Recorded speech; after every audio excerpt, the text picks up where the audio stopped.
and her son said, Dizamas.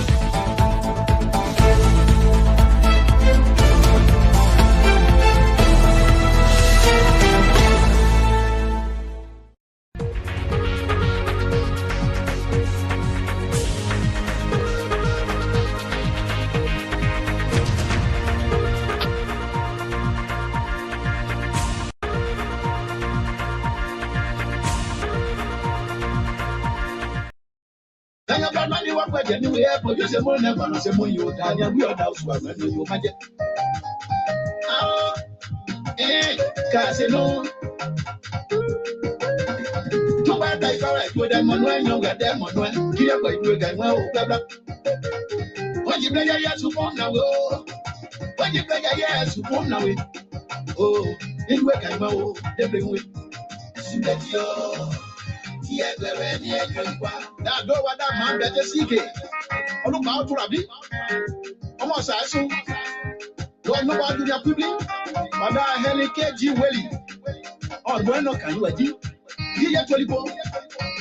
I don't know. Let you on you a ball. I'll let you on you a ball where power. I've done anything I owe. Don't you ever see what you don't know. Yes, let you go. Let you go. More you get here.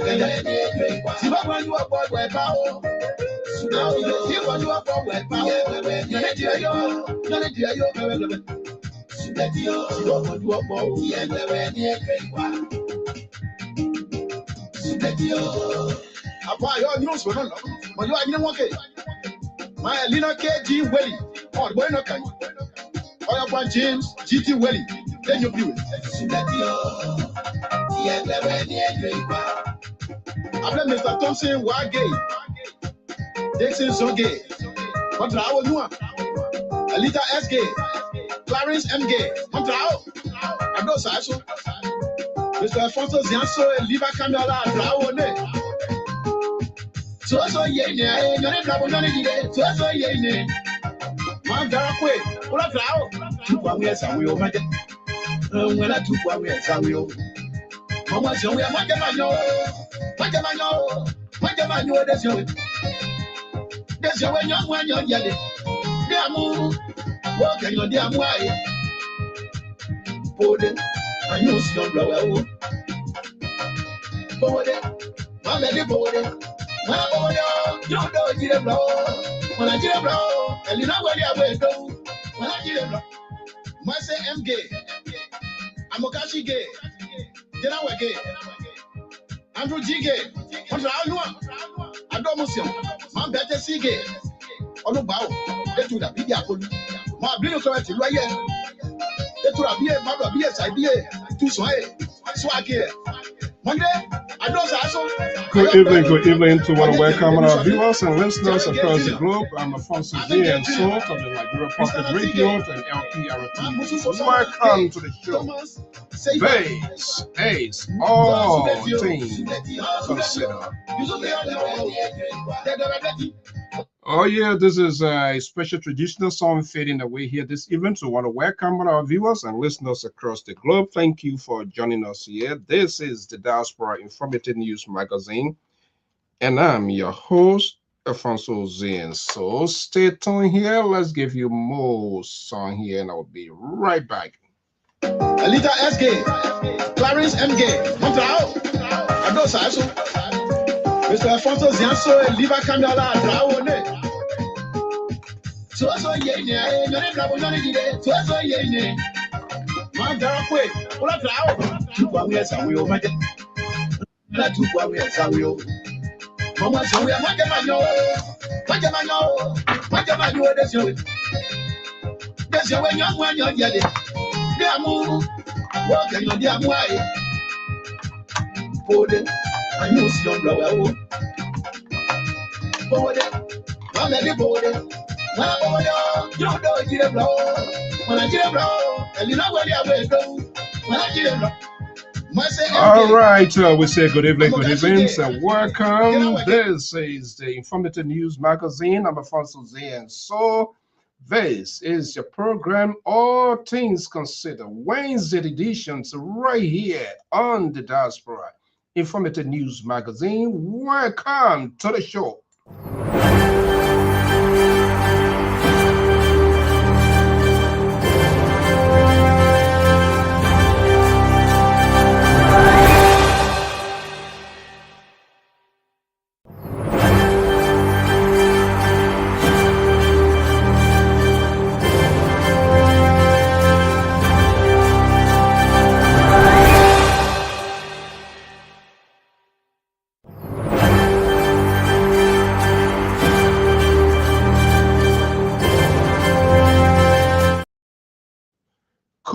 Good evening. To want to welcome our viewers across the globe, in Liberia, right here in the USA. This is your informative news magazine, Wednesday's editions of All Things Considered. Right here, I am your host and Lee Angot, Alfonso Zianso, right here from the New England Bureau of the Liberia Public Radio. If you are in Liberia, we say good morning. If you are right here in the USA, we say good evening. Make sure you travel with your documents and to establish your identity. That's the reality. It is what we have now, and we will have to deal with it. We want to make sure to also keep this sort of a conversation going with the sole purpose to inform our folks. We want to welcome you to This Is All Things Considered, like going to be happening here. We hope to join our national correspondent this early morning from Zulu Whiskey. Zulu Whiskey to give us here. That's a long time thing. I have to find time to update. So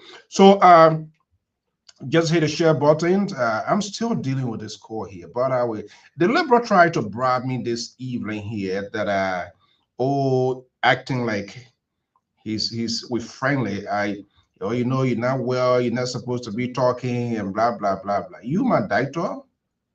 Because he wants way to come here to talk Tabata. Welcome to the show. Let's take a quick commercial commitment, and I will be right back. Hey you, it's time to pack your bags. The world is calling. From the skies above to every corner of the map, explore all 7 continents with journeys designed especially for Europe and Africa. Whether it's a cruise, an all-inclusive resort, a hotel, car rental, theme park getaway, or the perfect excursion, Ayana's Dream Escapes brings the world within reach. Adventures start here. Don't just dream, escape. Book now, visit our site, scan the QR code, or just call today.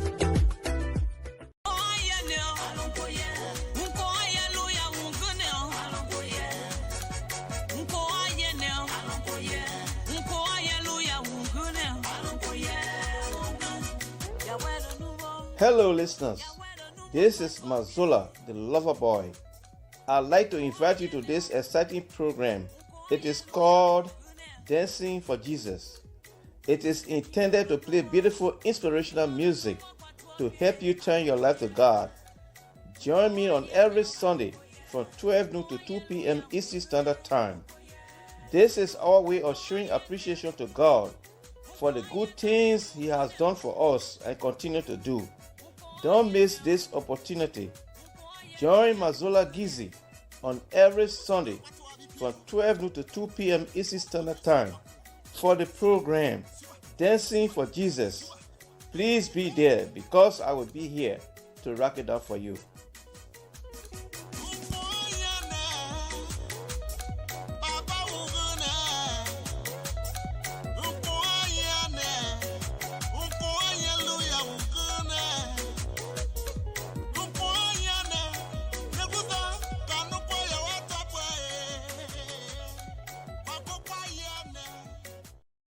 Much standing by from Delaware, the home of the retired president. They call him Sleepy Joe Biden, whatever it is Moses Singwis, Lpr security analyst. We're going to be having a lot of conversation here. Moses is joining us from Delaware. I learned that he get a big news, big letter that he received. So hopefully we get a sense the nature of that letter, whether it's going to be beneficiary to the network or just he and those and people, his ally, we don't know here. Moses, good evening. Welcome. This is All Things Considered. We're going to be having a lot of conversation. I'm trying in the meanwhile to connect with our national correspondent in the southeastern side, our man Roland. Roland, are you ready? Just signal me. We say all our viewers, listeners, and my man Benedict, Bill Dwelly, Yvonne, good evening. Welcome. Yeah, the Liberal called me this evening. Oh, you're not well yet. I don't know when he started doing. He just all over the place. Political engineer. He won't be doctor. Telling me that Mostly you told him or what? Why would I tell him? I talked to my man. He said, I don't know who the man you're talking about. Benedict, good to have you here. My man TZ, good to have you. The man, I know you stay to the border. Let him enjoy on it, really. Please don't bother our labor tonight. My man, Morgan, so good to have you. Thank you so much. Renaissance headquarters, whatever. You can watch on whatever corner. Morris Jabate, I'm here watching you from a CMC corner in 4 Junction, Monrovia, Liberia. Wow, Morris, good morning. Thank you so much for joining us. Famata, it's good to have you here. This is the first time we wholeheartedly welcome you. So I'm hoping to see whether our guy going to join us. But a lot is happening. We are hearing the Vice President, His Excellency Jeremiah Kong, is expected to arrive in Zulu Whiskey tomorrow for the dedication ceremony. We are hearing a lot of momentum has been building. That's a hospital and all of that. New Dawn is reporting that the former First Lady has been subpoenaed by the Criminal Code A. That is huge. Where are we going with this? Is it another? Is it a word that who knows? Because we don't know how it's going to look like. But the fact of the matter here, to have the former First Lady to be subpoenaed, that is huge. It's a shift. It's a beginnings of just a Newman boycott to restructure government, moving people from here and there. There are more to come. And well, you remember, for those of you who are news freak, one of the youngest parliament was elected in Uganda recently. Now, one of the young, smart young men, he's been having a lot of conversations around the corner in Liberia, engaging in public speakings and other places. He will be my guest early dawn tomorrow morning. 6 o'clock Eastern Standard Time, which would be what, 11 something in Liberia. John Solicibwe will be my guest tomorrow. And he said it is time for the young people to be at the head of the table to have a national conversation. I am hearing he is. He was the student leaders of the Liberian students in the Kingdom of Morocco. Been in the haze, involved in a lot of things, been going all around, speaking, very smart young man. And I think it is time to take a different conversation. So he's going to be with me early tomorrow morning. I'm going to be waking up. We need to give these people the airspace as well. Now Moses, Liberal Encounter, Tabata, and all of those people. What we are trying to do now is plan for the future after we are all faded away. Those who are going to be leading it. Moses, good evening. So welcome. Good evening. How you doing, Mr. Saw? Okay, I'm doing pretty good by the grace of God, and to all our guys. Good to have you here. We do appreciate your time, your evening here. I can say tonight you're going to gain your civil liberties, you're going to gain your redemption, you're going to gain your freedom. The man who is here, who is selected or picking which phone call to prioritize, who can talk longer, who can't talk longer, who get 1 second, who don't get 1 second, who is leaving people out. This is a concern. Moses, it's not funny, and you have not done anything much to post up to it. But then when you ready, he call your way by knee, Gion. Yeah, Gion boy. He does those things, and you don't say anything. But anyway, that's a different thing. The liberal is as you know, All Things Considered is designed every Wednesday to have where people are going to see. But there was a few things that I pick on. This is a structure that we expect to be dedicated tomorrow. Okay. The hospital started by the former President George Weah. But from what we see or indication, what we are hearing, he is not being invited. Of course, politics is at the highest pay. Nobody going to give anybody let them to steal their show. He started it, another government ends it. I would not even want to do that as well. And then at the same time, his wealth is being subpoenaed. So there are a lot of things here factoring in here. But let's go into your playbook here. What are you considering this evening? A lot is unfolding. Well, good evening and thank you. And are you hearing an echo? No, I'm good. I'm hearing you loud and clear. Okay. I hope the listening audience are hearing me. Thank you, and good evening, everybody out there. We're happy to be here on this Wednesday. We were under the weather a little bit. It's been crazy, but we thank God we survived to see the day. And our prayer is that tomorrow will be better than today. So my thing here is that there was another 5-alarm fire over at the red light. Yeah. And with the way the people responded and with the way the crowd went down there, some giving some assistance, some looting. And it reminds me of the tanker in Tototai, when the tanker flipped and people went to go get gas because they thought it was free and it blew up.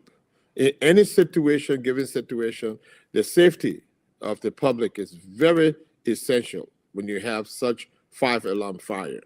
And I hope that, again, this is all public safety issue under law and order and stuff like that. And I was just amazed by how long it took the fire truck to come in. That's one. The other thing is that people are saying that Clyde Weah got subpoenaed. I don't think it's Clyde Weah that got subpoenaed. It was the subpoena, the documentation of the Clyde Weah Foundation. The foundation is the one that was given the document to release all expenditure, all expense document and receipts during the construction and money collected. And so that foundation has a responsibility to report to the court. So it's not her physically that got subpoenaed. And I just wanted to make that clear. And I think it's important for us to really look into that and see what precedent is being set or what case law would be followed after such deliberation. And there are quite a bit of other things that I'm concerned about. I know the former First Lady and Vice President of the Republic of Liberia lost her son. And there's been quite a bit of outrage, people making some comments and all that stuff like that. For the decency of someone, I mean, that's her only child. And I think people need to take that into consideration. What is our morals now? And that people just, respond in any way that they can because of hate and all of that. We got to understand that we're still all human beings and we make mistakes. Those are the three things on my plate. Okay, let's do then systematically so that our guys, our followers can also adequately form part of the conversation virtually, and perhaps if they want to participate when the phone lines are open, they can do that. But let's take it from the first one that you started from. I saw that where people were, I saw the other guy, I don't know, it was a fridge or mattress, something he carrying, he want to throw him down, he holding fire with it, and everybody going. And I heard a lady there screaming, "Oh, they're taking the people property, they're taking the people property." So what is the danger at that point from your background, unknowingly to those that were going in there, getting things and stuff like that? What was it at that moment when people are doing that? Is it normal, or is this you as a security person? What comes to mind when there is a danger of fire and you see people moving there? They're not even taking precaution as to whether something going to fall from the other end, and they can be engulfed as well. Let's welcome Dr. John O'Malley Senior. I think he returned from Liberia. He been taking a different ship. The man went to Grand Gide. He and Liberal now swell. Liberal in Lofa. He in Grand Gide. You saw them now expressing Grand Gide. The people are very magnanimous. They are very receptionals. And they come food. In fact, the man for something there. The man ate the ghost soup. The man say he fire code. Ghost soup. The one they were always cooking at night, and the one they wear Saturday. But there was fire code there. He didn't know how fire code was sweet. Like, okay. Tabadu our inside. I know. All right. Dr. Jones, good to have you. Welcome. Yeah, thank you. I think we're going to have a pretty good conversation here tonight because Please don't say what you're going to say. Huh? I said, please don't say because the Liberal not here. Maybe here I can say what I can say. I mean, if you only show I say, if the can be freaked out, the other guys say, I always. Okay. But most there, hold on 1 second. Let me just welcome Dr. Jones and then sure. Dr. Jones, good evening. Welcome. Happy Wednesday. Yeah, happy Wednesday, sir. Yeah, and what's happy going Wednesday to security analysts. It's been a long time. Yeah. Yes, the man said he got, I don't know what the man said he got a letter. I don't know what he told me say he got. Oh, you want to change the story? Me got letter? I don't know that Moses told me that he received a letter, but I do not know the what letter. What letter? Just tell me that. But see, Moses will say he received maybe he received letter to remove the plane from his bag. Placard, probably. So what if it? You know that? You know, Dr. Male, you see, these guys, man, they're not serious. Anybody who hangs out with the liberal, that's a serious problem. The man brought cripple plane here, we're falling down. And he say, well, can't do, he can't do whatever. Dr. Male was supposed to join me. So what becomes of that? Dr. Male respond. Where the airline bro going? Anyway, Dr. Male is supposed to do something about the airline so we can move forward. Well, he didn't want bro here? No, he didn't want to delay the process. Where are you talking from?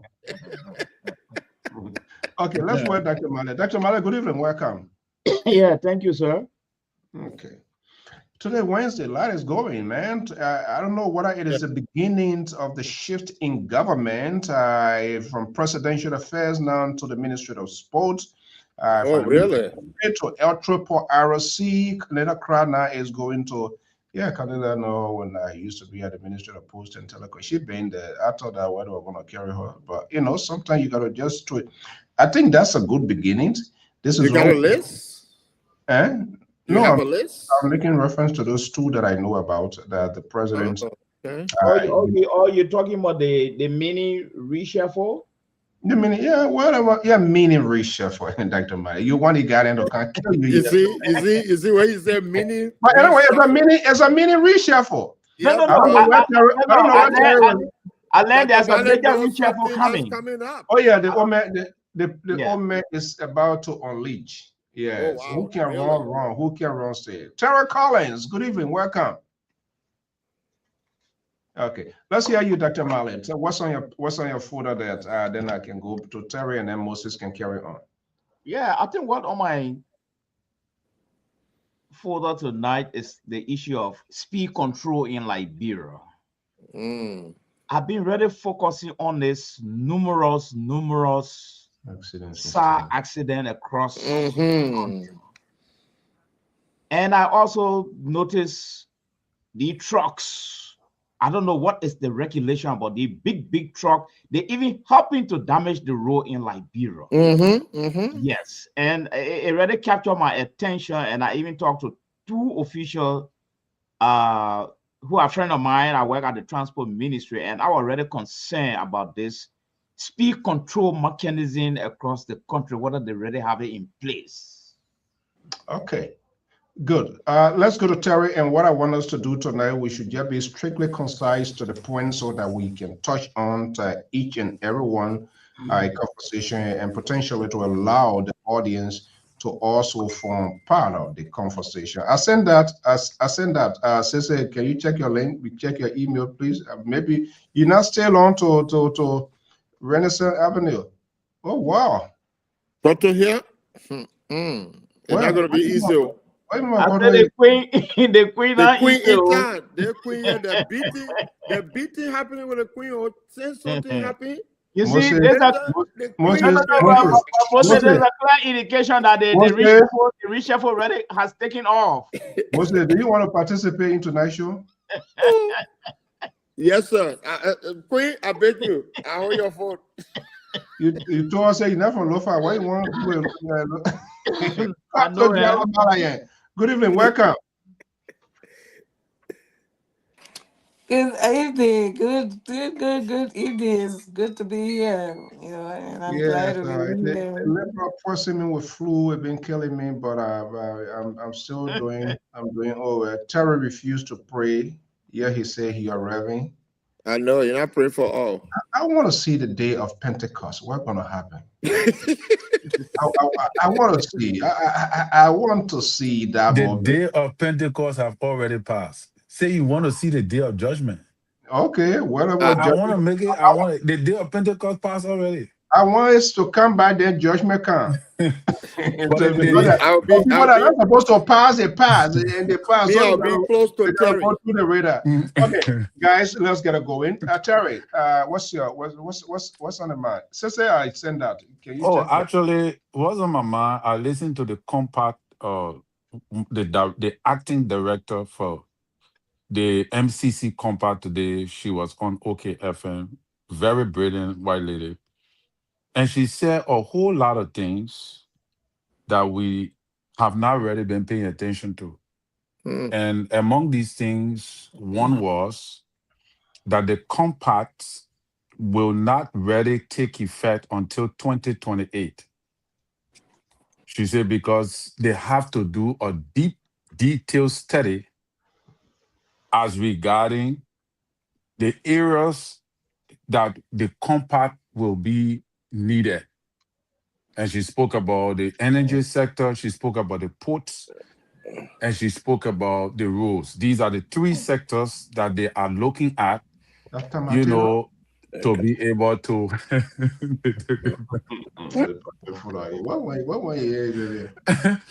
So these are the three areas they got to look at for the compact. But one of the things that really took my concern, it seems like to say she gave more praises to Gafuan. She seems to be saying that because of the effort of this government, especially with the Prime Minister, that is why we were able to secure a position. But she said that the compact, it is not fully clear that the compact is coming to Liberia, even though she's hopeful.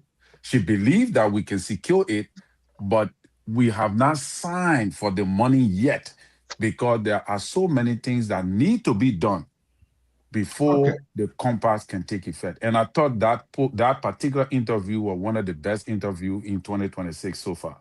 It was profound and with details. I didn't listen to that. I'll have to go back and listen to that. Yeah, okay, that's then that idea. Okay. Oh, Koto, what's up? How you doing? I'm doing good. Thank you. Oh, we're such a shiny star. All right, let's hear you. Thank you for your compliment. Yeah. Doggy, what? See you, brother. Where you been at, my man? Good to see you. Yeah, we are trying to defrost ice. So I've been busy. Yeah, the real ice. It seems like you're already working. I can feel it. You guys are really working. I admire you, Sissy. We are de-icers. That's what we do. Yep. You're doing a good job out there. There have been a great change or great relief in the last 2 to 3 days. Yeah. But anyway, hello to everybody. It's nice to be here for a little bit.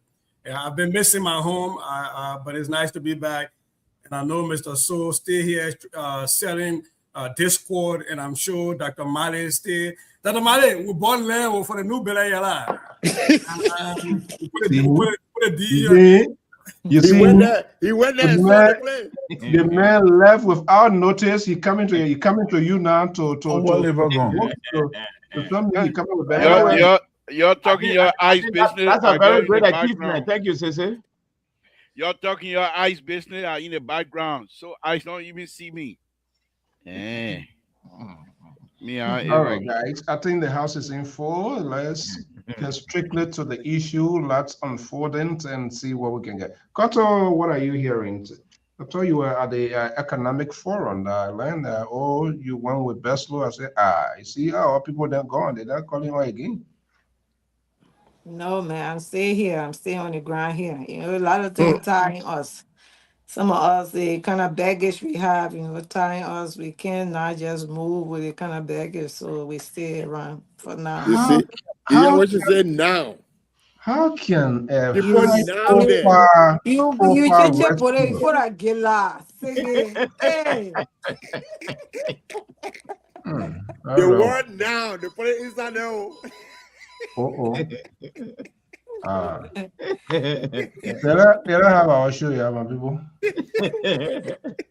So I'm glad to be here. Before we go forward, I'd like to extend my sympathy to our former vice president.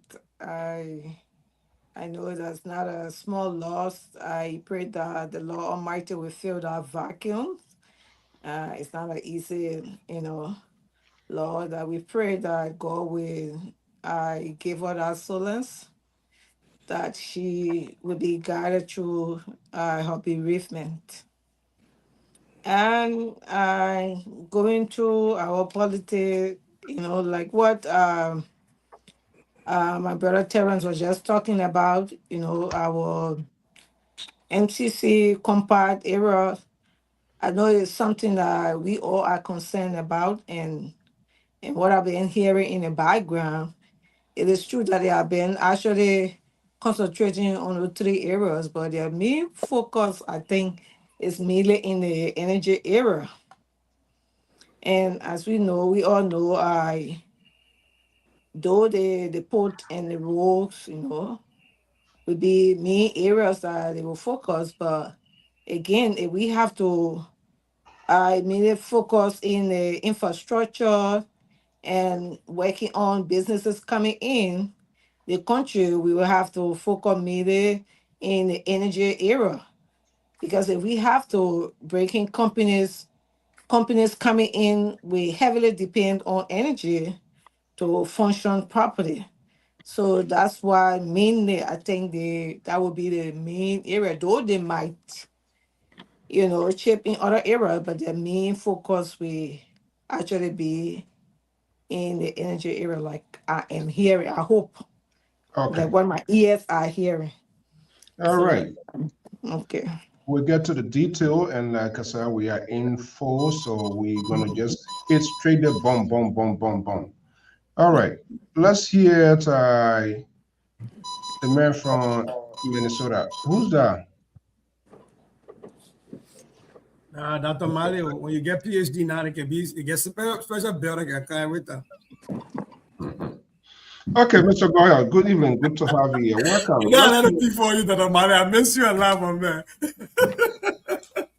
I know the first show that last long. You're for Dr. Mali. The first show that last long. You should come back for me. But anyways, hey, Koto, congratulations again. What? No, don't worry about that one there. Oh, sorry, Koto, we're keeping a secret? Yeah, that's secret. You just said now, then you telling her what? My man, you are on Facebook, so that's secret. Nobody keeping secret yet. Noma got engaged on her birthday to a retired Liberian colonel. Colonel for the police. What? So, wow, yeah. Congratulations. Giving her our linking. She's definitely taking her now. Wow, that's a tough. I say I agree with you because I can see the deep reflection in our I know you must say can see the same thing.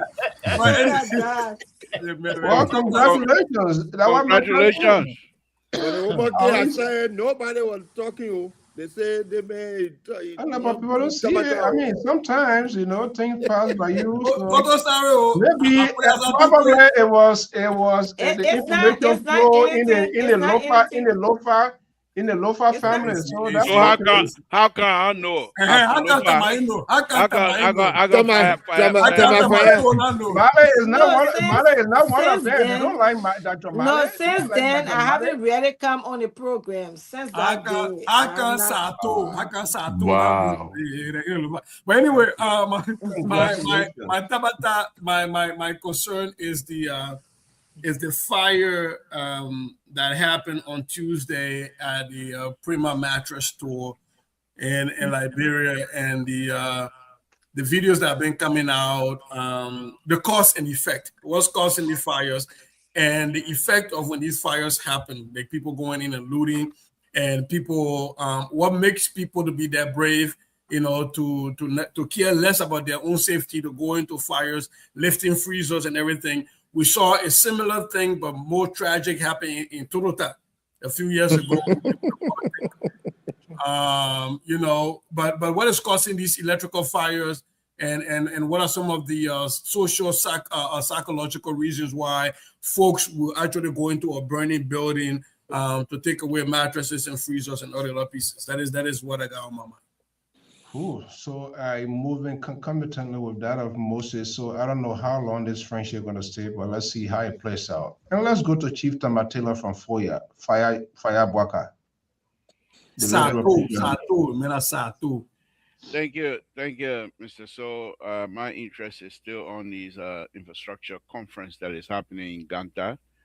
I'm still following it and trying to find out exactly what is happening, what are the results, and what exactly should we be expecting from these Liberian, highly intellectual Liberians that have put themselves together.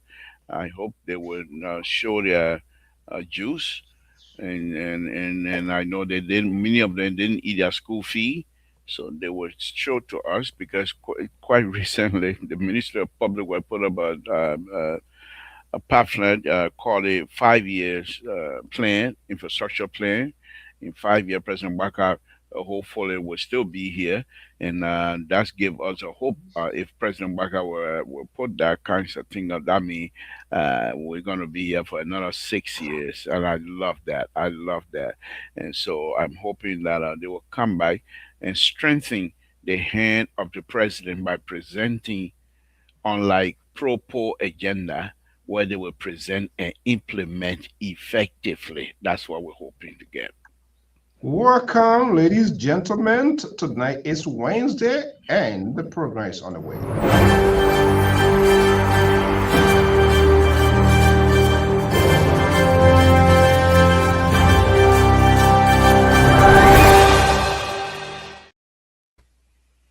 Breakdown that introduces the program, All Things Considered. Guys, thank you so much for your time, for your expertise, and giving back to your country without you being paying a dime.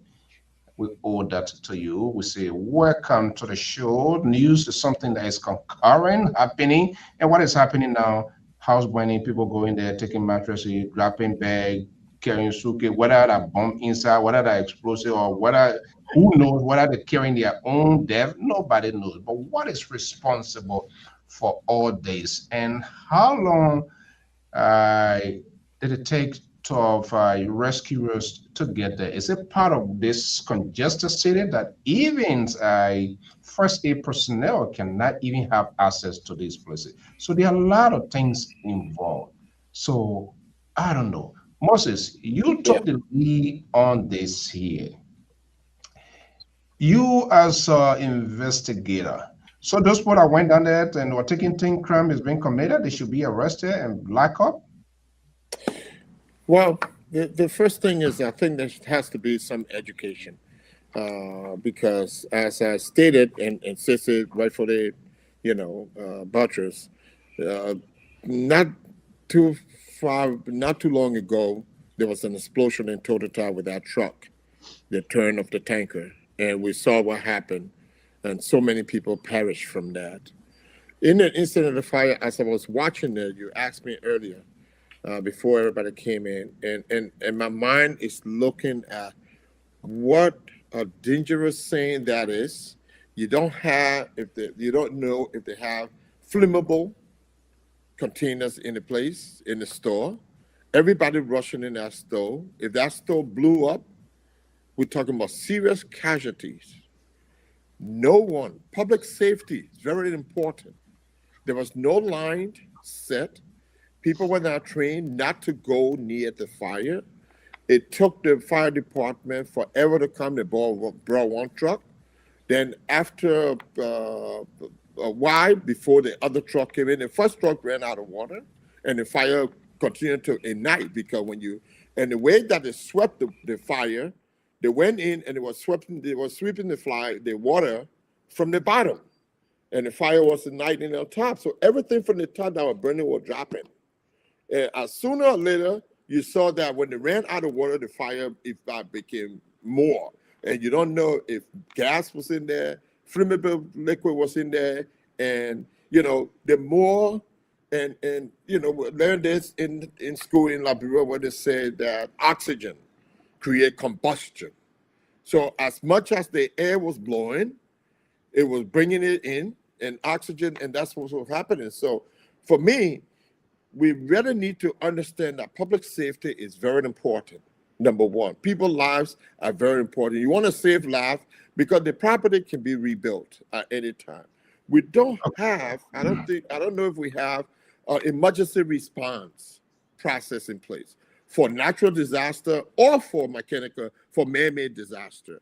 The last disaster I know, and we didn't have a response for, was Norway Camp in 1981 when they had the mudslide in Norway Camp. I'm not sure if there was any other natural disaster, but we need to prepare ourselves for these things. That fire, I think it should be a teaching moment for the security apparatus, so that they can put everything that happens should be a learning process and a teaching moment, and that they need to begin to do some education on the people how to respond to this thing. People looting in there is only because they live in poverty, and that doesn't even give them the right to go jump into fire. Let me just hold you there, Moses. Yeah. I know all of you guys, people have different talking points, and we intend to into that. No, that's okay. And I will just try to put short pants on the pajamas pants on the conversation to get everybody. Hey, Mr. Peewee, it's one of the entrepreneur right here. The man can jump in a shop and sometimes I think you know I go there, man, I get drive and break. I want to carry like okay. Peewee, good to have you here. Good evening. One of a young hard-working person here, making sure serving the community. Okay, so let's provide our own personal experience, maybe opinions, view on this as a means of recommendations. Hopefully, somebody is listening and that it will make sense. If it even doesn't make sense, everybody talk here makes sense here. So, Dr. Mali, you mentioned that. So what is lacking? The society itself is so difficult to deal with. We human beings naturally. Why will people see a burning house and they jump in there, not taking into consideration the danger that is involved? You go in, but there's no guarantee that you're going to return safely. That is ignored completely. Well, before I move into this, first of all, I want to extend my thanks and appreciation to Mr. Goya. I've been following his trend of affairs in Minnesota, and I know it is not an easy time for all minorities in this country, and taking off the time to get a spine, because most of us are afraid to go out there, especially Liberian. We don't have that orientation. There's a reason why when demonstration take place in Liberia, sometimes we always say, oh, just wait. Few minutes they will get tired, and when they rain can, they will all go home. And that's true. So to see one of our brothers at the forefront, I really appreciate it. I've been following that whole trend. And I just want to acknowledge that. And back to the issue of the fire, I think this is part of the reflection of systemic poverty in Liberia, if I should say. And I also want to attribute it to some of these systemic trauma condition. It's like, I don't understand why a normal man, this is what baffled the white people, moving into a burning building, not to rescue, but to steal. I mean, that's passing by those who you're supposed to rescue, like cat or dog. In fact, that is out of the picture, all right? But going to look for wealth, I think this is part of the trauma condition we stay experiencing in that country. Because I don't understand why a normal Liberian will risk his life just to stay in a burning fire. It just beat my imagination, to be very frank with you. You see? So my suggestion here would be education. It boiled down now to the fire service coming up with more awareness, danger, disadvantages, and advantages in these things. I mean, I think education is really needed now, especially from the fire department, because the fire thing, this is not the only thing happening. Fire get in your house, the fire people come there, like the last time the former president while we're all sympathizing. They say, oh, your car, you're looking at your one car, reset the fire in the house. You know, that mentality, we got to get away from it. And I think persistent education is necessary. From town hall to gathering, you know, I think it's necessary for the fire department to wake up with some educational awareness program about the danger of this fire. It shouldn't be looked at something normal. Oh, it's normal that my life, I go there, die, no problem. It's a problem because that's not how we're supposed to be living. So poverty too is part of this thing. Thank you. Poverty. Let's insert religions, separation, or blah blah blah here. But let me bring in Terry here. Do we have to pray on this one here? But when things happening, they shouldn't go there because this is abnormal. Or what is it? The education, fine. People should be willing to accept, to embrace it. When you're talking about poverty, how many people you willing? People that maybe live on $1 or $2 a day, and you call for symposiums or some sort of workshop, bring out of the expertise. Your kind will tell you about fire when hot burning, you shouldn't go there. How many people will have that tolerance to even stay there for, and maybe your cook food will have after lunch you're gone. So Terry, and this is where I think the community too has her own part to play besides the national government. All right. Every community get chairman. Every community you turn so a chairman for this group, a chairman for this group. So what is the role? Are they just only chairman when time for politics, so that they would be the one to be the direct person to receive things? But besides the chairman being chairman of the community, what other mean? What are they doing to kind of like, you know, keep the community safe? That's part of safety issue we're talking about here. What is lacking, you think? What is lacking is lack of prayer and fasting, Mr. Sun. Oh no! Oh my God! Oh my God!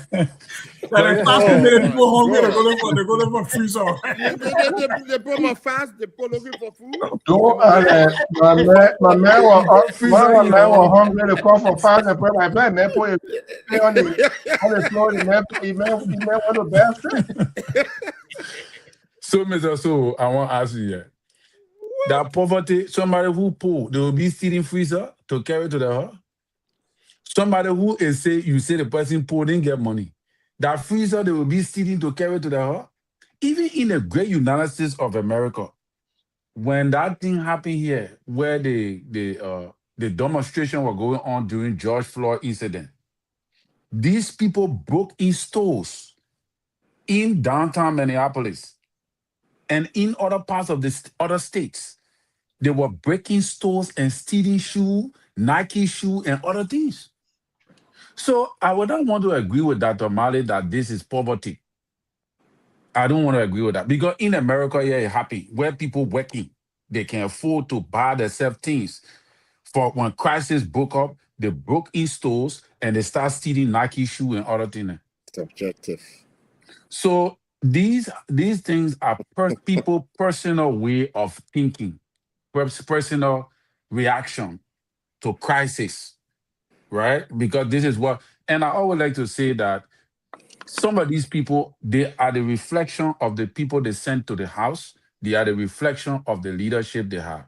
Some of these people are the same people that can be on social media calling, say the government corrupt, the other person corrupt, the other person steal. That particular location, first of all, we got to look at the location. That seems to be in Raleigh, a dense populated location where most of the people in that particular environment are marketeers. They either selling or people coming to buy. So with the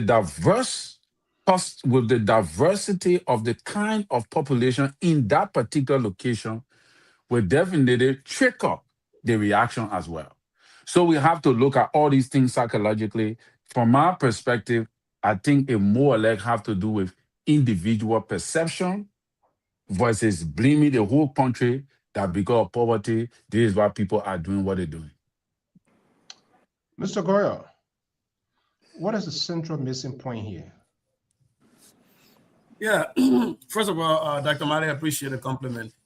Me and my entire family are legal residents of this country, but it bothers my soul when other people are being hunted and their civil rights are being trampled upon. Mine haven't been, but that doesn't mean that I'm safe and secure when it happens to other people. So for people who can't stand, sometimes we gotta stand. For people who can't talk, we will allow them, we've got to talk for them. And one of these days we might end up in their version of Bella Yala, but that's what we signed up for.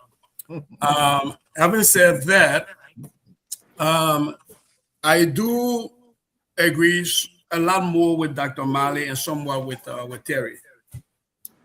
The problem is this normalization of the survival behavior, I have to survive.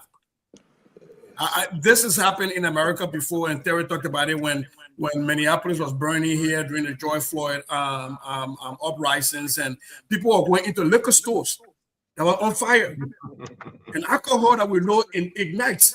People were jumping in there. People were going into burning buildings to get Nike shoes. But Terry, if you look at the vast majority of those people that are going there, people are living below poverty line by American standards. You weren't finding people who are middle class, and yeah, some of these children will do it because it's a psychological thing, they want that rush. But overall, you'll find people who have been living on the margins of society. People who come from economically challenged areas. And so for me, the poverty that I want to talk about is not just financial, right? It's also emotional poverty.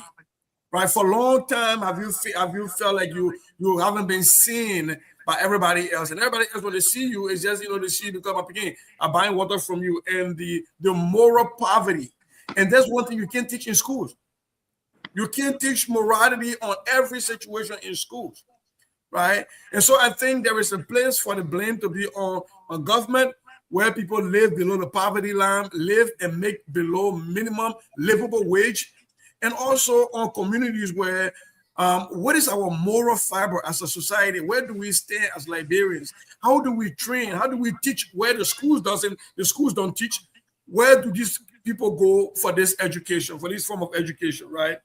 So, and I really want to focus on the cost, because there has been a prevalence of fire events in Liberia since the end of the war. Going back to the executive mansion, when during the Christmas lighting area, the mansion caught on fire. And a lot of these things, the preliminary, what I'm seeing from some news places is that there seems to be an electrical fire. What we're missing in Liberia is that the prevalence of all these people that just drive for some kind of places, They're all electricians now. People are becoming electricians like people used to become a mechanic back in the day. You watch somebody do it, you watch them for a long time, you say, I can go do it too. So you got people wiring buildings without code. We don't have any code. And before the war, it was difficult to just pick up anybody to do your wiring. But now it's everywhere. You want cheap labor. And so when you get people who only learn the ABC from A to K and you finish it to Z, and you bring them to wire your house, these are some of the problems we see. We saw that executive mansion. People brought in generators and they did not calculate the load of the generators. And they overloaded the generator. For those of us that are electrical engineering, you know that's going to cause fire. Right? And couple that with the fact that now we don't have one system of measuring power. We're buying current from LEC because back in the day we used to buy kilowatts. That's power. We used to buy power. Now we're buying amps. We're buying current. Those are two different things. And you're bringing in these electronics and all of these other things, these other electrical systems that sometimes might not work well. And you got all these places that got these step down circuits and breakers and stuff.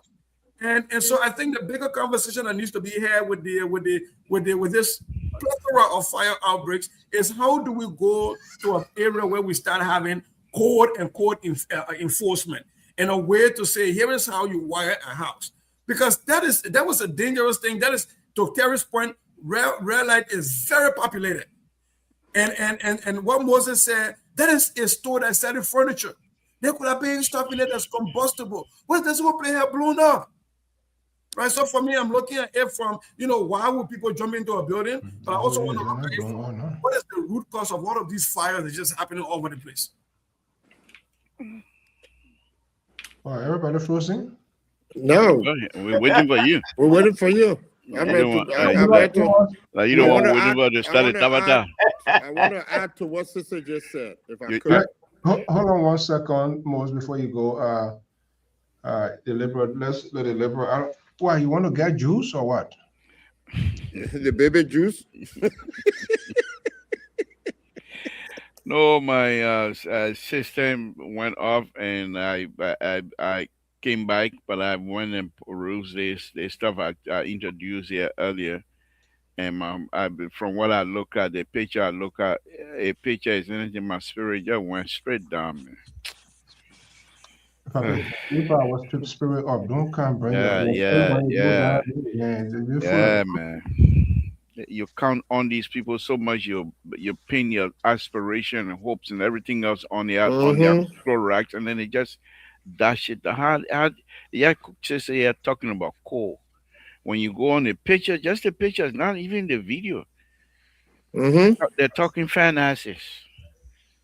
You're talking about infrastructure. Yep. You're talking money. How to get money. Hold on. I don't know where you're coming from drinking. Our conversation that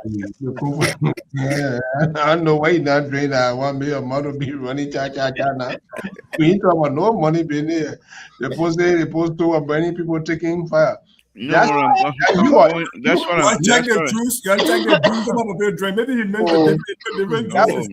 I'll drink anything. I come and call my son to bring my drink. Maybe they will give me the energy to start because.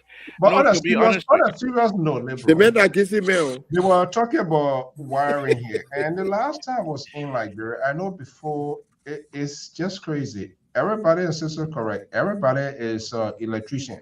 They get a 2-plier clipper, they stick it to the back of their pocket. By the time they the next thing you see, people with the cutting wire, grab their own wire, whether it commensurate with the set of by voltage. Nobody care. I really like to actually but they are not my friends. That's the I wish most of the people that are public works and especially infrastructure, I wish Victor Smith had been put in that place. And then I will find out from him, but I can't do that with Giddings. You have a conference and you're talking about infrastructure, and the first thing you want to bring together is African from other countries to see how you can raise the money. You're not bringing. You don't even have common coal. I said so. Just saying, common coal. You don't have it in Liberia. When it rain right now, you have a meeting in Ganta. But when it rain right now, heavy rain, you will not even be able to get out of your hotel.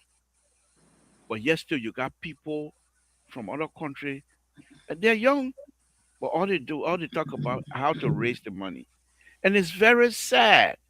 You're So do talking this about for me, you're Libra. raising the money to build something that you don't even have the means, the capacity.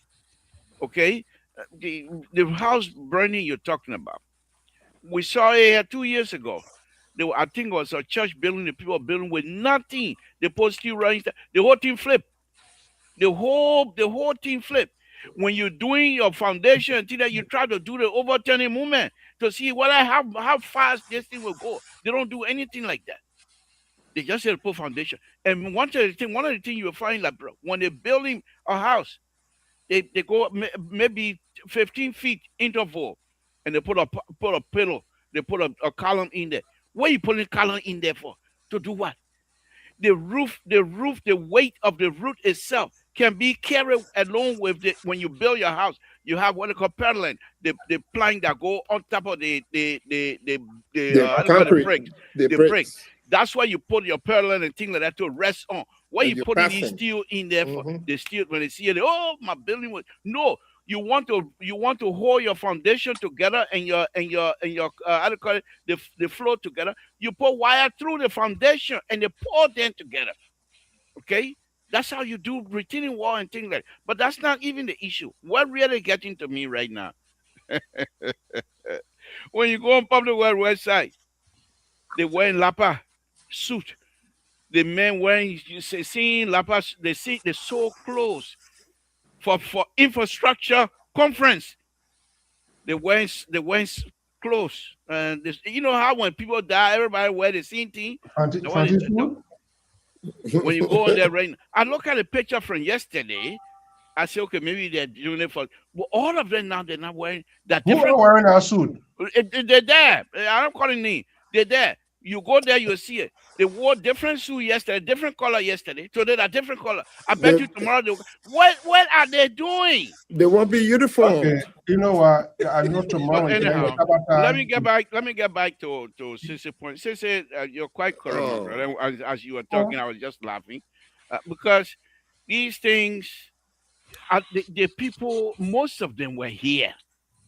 And when you go to the Liberian organization conferences or even party and things, they talk about the same thing we're talking about. They get there, what happened? I don't know what's going on. I can't help it. But it's very sad. It's very sad. Help is on the way. I'm about to be appointed as a principal for one high school in Totan, as by the president. So help is on the way. They even get they're speaking about high school in Totan. They built a high school in Totan. I think I did a show here one time. All the steel showing, all the steel that's supposed to be in the concrete, they're all showing. Now why but I thought they off my car. No, I can get you. Okay. Maybe these people are not. My goodness. Okay. So, Mr. So, what you brought me here for? What you brought me here for? 30 seconds. You just went all around. We're not building houses here. You don't. Come on, Mr. So. It's very sad, to be honest with you. It's very sad. No, hold on. I want to come to don't when you on your okay, ask your question. What you want from me? You talk about there are other people that are listening. We don't like to leave our audience with that sort of ambiguity because you not do all your hair, get that bullshit up. Get a bullshit on doing here today. The grown man who can bro. No, on a serious note, quickly before I go to Keto, good evening, welcome. Now, you talk about coal. Let's simplify it here for those of you in that area. What is the significance so that ordinary person that are listening, so they will get a takeaway? What are you referring to? Sissy can help on this one. So back in the days, they used to have 210. And they look at the other African country around there. They say, we're gonna go 220. We're gonna go to 220 and 110 to 220. And when you do that, that requires different outlet. You can't even make rubber slipper. Then you change it like that. When you change people who have those 110 outlet, what we'll do now? Then they come to go and start looking for it. So when you go and you plug those things that are not matching, you create problem. Okay, you get nothing for yourself. You pour just a church rat. Instead of you don't handle things the way it's supposed to be, then you leave it with people, high school students, teaching people how to do electrical business. They're not trouble with looking. Like I said, God live in Liberia, Jesus live in Monrovia. I'm done. Okay. Kelton, good to have you here. Welcome. Real quick, in most society, and I think in Liberia before, like what Mr. Toh is saying, I know you're joking a lot, but he's saying the right thing. Is you're looking at, are we using 210? Are we using 120? Where's the grounding, right? There has to be a uniform way of electrifying a house so that when I ask to electrify a house and I'm not there, and the electrician or kettle comes, he can look at the schematic and understand that, this is how this house is wired and I know where to go. I had a guy trying to wire my house, and he was not even using the same color-coded wires, Mr. Toh. The man brought different wires. He'll connect the blue to the yellow. And so I said, but when somebody else comes behind you, how they will know which one is grounding here, which one is carrying the positive charge, right? And so we don't even have that. So we're just picking people off the street. The last thing I will end up with is, I know there are people in Liberia. One of my boys, now he's deceased, he had an electrical engineering degree. The man said he can wire houses. I said, bro, where did you learn how to wire houses? Oh, I'm an electrical engineer. I said, you as an electrical engineer do not learn how to wire houses. Nowhere. You're not an electrician. But that is the problem people are having, right? You're not an electrician. It's like saying I'm a mechanical engineer, therefore I'm a mechanic. You are not. Right? But those people are doing that, and that is not fair to the people. But there has to be a way to hold people accountable. There has to be, first of all, to hold me accountable, the government has to come up with a published, I'm not saying not available, maybe it is, but published code system on how you do wiring. And then we start to hold people accountable for faulty wiring system, because a lot of the deaths that are happening and burning of houses happen to be electrical fault. And when you go from a generator, they wire themselves, they got sizes. Okay. They got size. There you go. They tell you what size to use. Yep. And even the learning people in Moreda said they don't even care. They can't give you anything. Because you're not checking the capacitance. You're not checking the capacitance. No. And so then what ends up happening is we've gone from generators to LEC. And those are two different kinds of current that are coming in. And so if folks have not been able to change, if the wiring was not up to date, you're going to have a lot of those fires. All right. But how can you be successful in doing that in a border point? In a border point country where Lufa and right now, Lufa any house Nima... to build our border, we know you have to follow. Keto, let me bring you in. Now you come in, don't start with no unity party or papi business here today. Come and tell your truth, leave the old man out of it. It got nothing to do with it. I'm just giving you a Why are you disrupting the program? No, I'm just telling him. No, you can't tell him what because he came here so serious. We all laughing, having fun here. He not kind was so serious, man. He coming to talk a bunch of tabata here tonight that I'm ready for. That's why I wear my gun here for him specifically. Let's go ahead. I'm listening. I'll put you in the bag. You want to kind of intimidate Keto when I'm in charge? You are gonna be the victim. Look, Keto, you listen to these guys. Here we go. And this is what they do. I asked Liberal a simple question. What he did was to bring in Sisi Goyo to be the state witness to confirm with things that he was saying.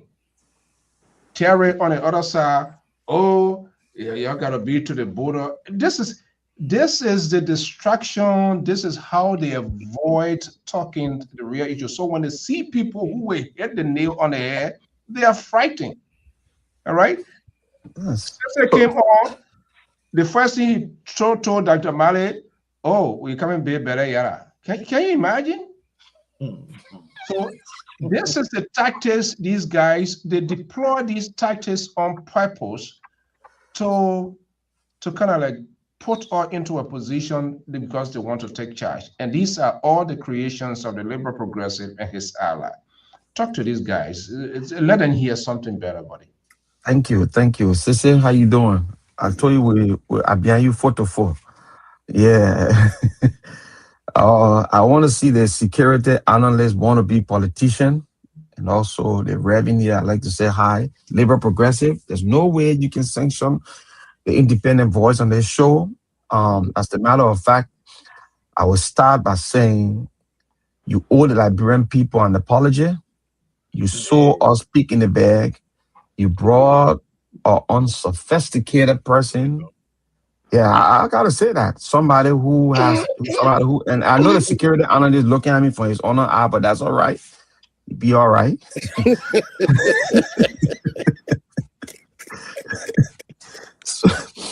so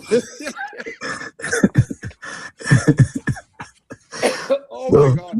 The major shooting everybody when finish with him. I don't know that fan shot or that what kind of shot you using. that's pressure. No, on a serious note, Libra. Looking at what is unfolding in Sicily, and Sicily or Riley. I said it yesterday when we were talking about this conference that is taking place in Nima County, and sometimes we got to speak truth to power. And not only to power, we got to speak true to our own reality. We live in lies and falsehood. We pretend a lot to be what we are not. And today we cry again and say, oh, they think this, they no.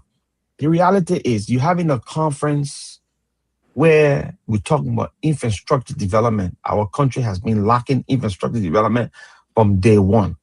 We only have Monrovia. There's nowhere outside of Monrovia prior to our conflict that you can put hand to and say it was developed. Nowhere. Only Monrovia was later. Then later on Maryland taught me lay Maryland a little bit and Happa a little bit. So we talking about infrastructure. I told you we're going to bring people the best and brightest mind of our country, engineers that will create a blueprint or go back to the blueprint of our country to say this is the blueprint. How can we lay the blueprint in place that will make our country look better? How we would take, like Sissy said, they code for we don't even know what we're going to start taking other people's code and bringing it to us. So that have a radio that was using 110 radio prior to the war. She take our old radio.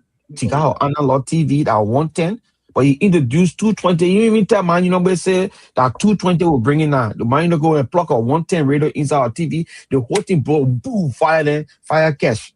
You know what I'm saying? So we don't even care about our people.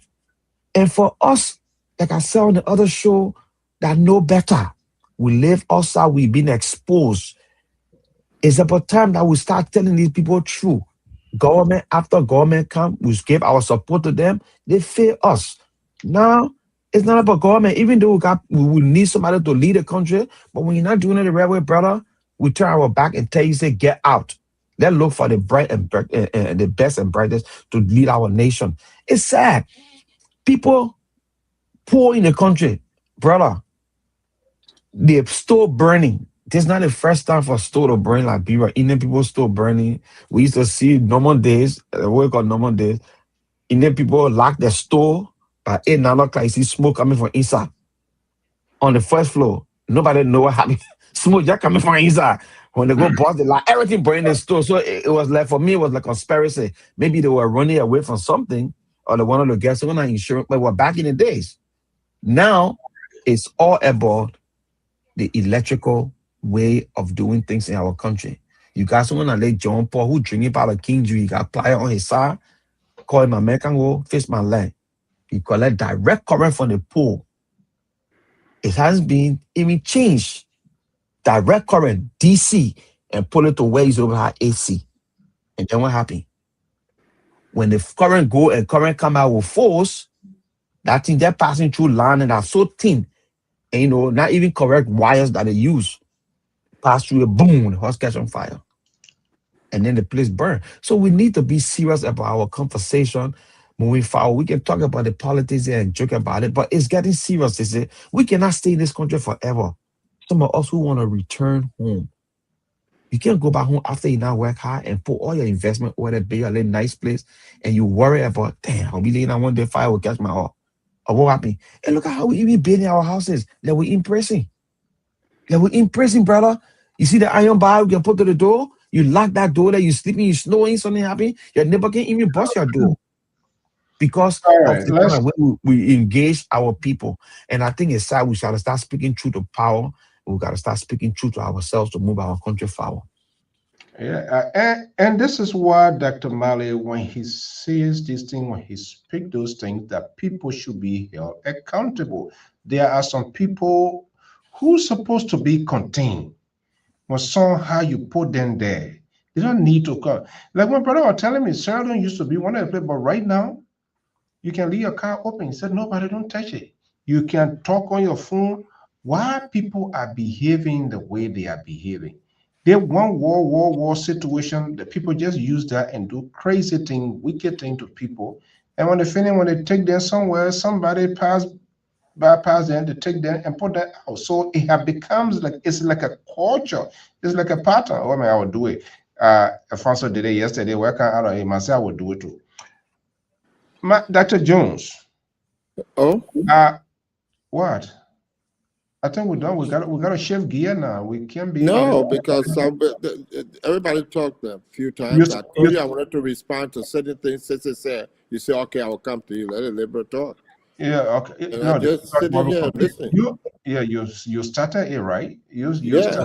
I'm my first day, but you want me to play with me again, but. No, I'm not making play with you. I want to support you. I want to let us know. So imagine I grew a waiter for the first time, even though I think 100%. You see, and that's what it is. I mean, we can't be. The thing about it here, we talk about all these things. So where is the conclusion? Yeah. That's why you need to do that in your talking. But listen. Yeah, this is what we will not do.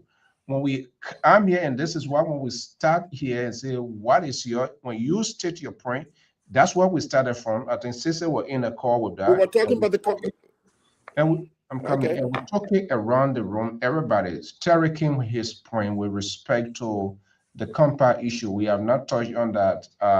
Dr. Malley came. If you have any specific to make, like we can give you a minute to do that so that we'll shift to the other people. We don't want to get introduced topic and just leave. No, I requested that you said we'll come to you. If you have a minute, can you go there so we can shift to the other side? Absolutely, absolutely. Let's hear you. What's the recommendation now?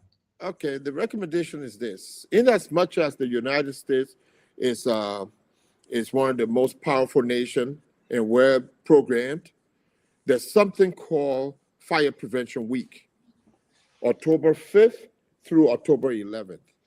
And that October 5th through October 11th, they talk about the safety of fire so that they could be able to protect and save communities. And people participate in it. Now, they talked about a lot of things with faulty wires and all that stuff. And just to switch the power from your generator to the LEC, there's something you need to install to be able to not just switch the light on when it comes from when LEC comes back. You have to switch it off. People are not educated on those things, and so they need to begin to do the fire protection and let people know that this is for their own lives, the benefit of their lives. The government needs to say, they talk about codes. There's no, I don't want to repeat what it said, but these are measures that need to be taking place. And that's all I wanted to say. All right, that's great. I don't know.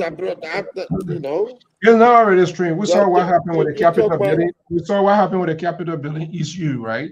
The fire chief, they said there was a fire, and then all he hand from his elbow to his finger was so good, and wearing his next higher pro suit. Is he going to rescue? Is he going to assess? Is he going to gather any scientific evidence? No, man, just going on the bluff. Dr. Mallet, you brought in a point. Let's take a review. But they said not one policeman to that fireplace yesterday. Yeah. Before I get to my topic, let me just add to the conclusion of this whole thing here. I think there's a need to audit the MVTC professors who are putting up the fire agents all over the town. And there's a need for accountability and punishment. There are some landlords who think they know and go about messing up their own houses. You see? So if we find out you are wiring and you're not licensed and you don't have a certificate from the electrical institution in Liberia, and you just going around parading, you should be held accountable, and that's crime. You should go to jail. And the same men will wire the new Bella Yala. Be careful. And back to the issue of the new Bella Yala. When I visited Liberia, I went to the barrack. I noticed that the proximity of the barrack to the pedestrian in Liberia is risky, is frightening. The barrack need to be relocated in the first place. That whole Moria Prison Center, it doesn't belong there. Yeah. It need to be placed to a remote place.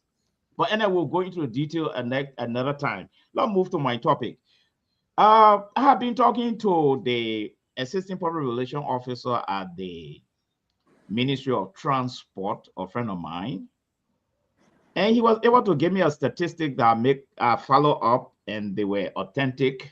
That is, this statistic came from the Liberian National Police Public Safety Division for the month of September.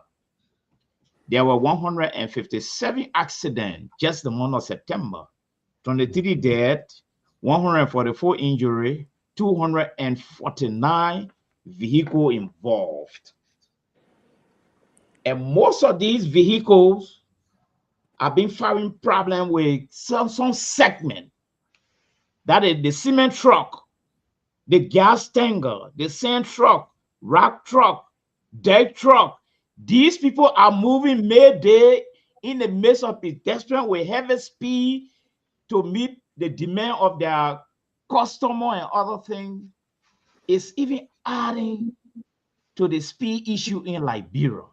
So I've been wondering what is happening to the speed issue in Liberia.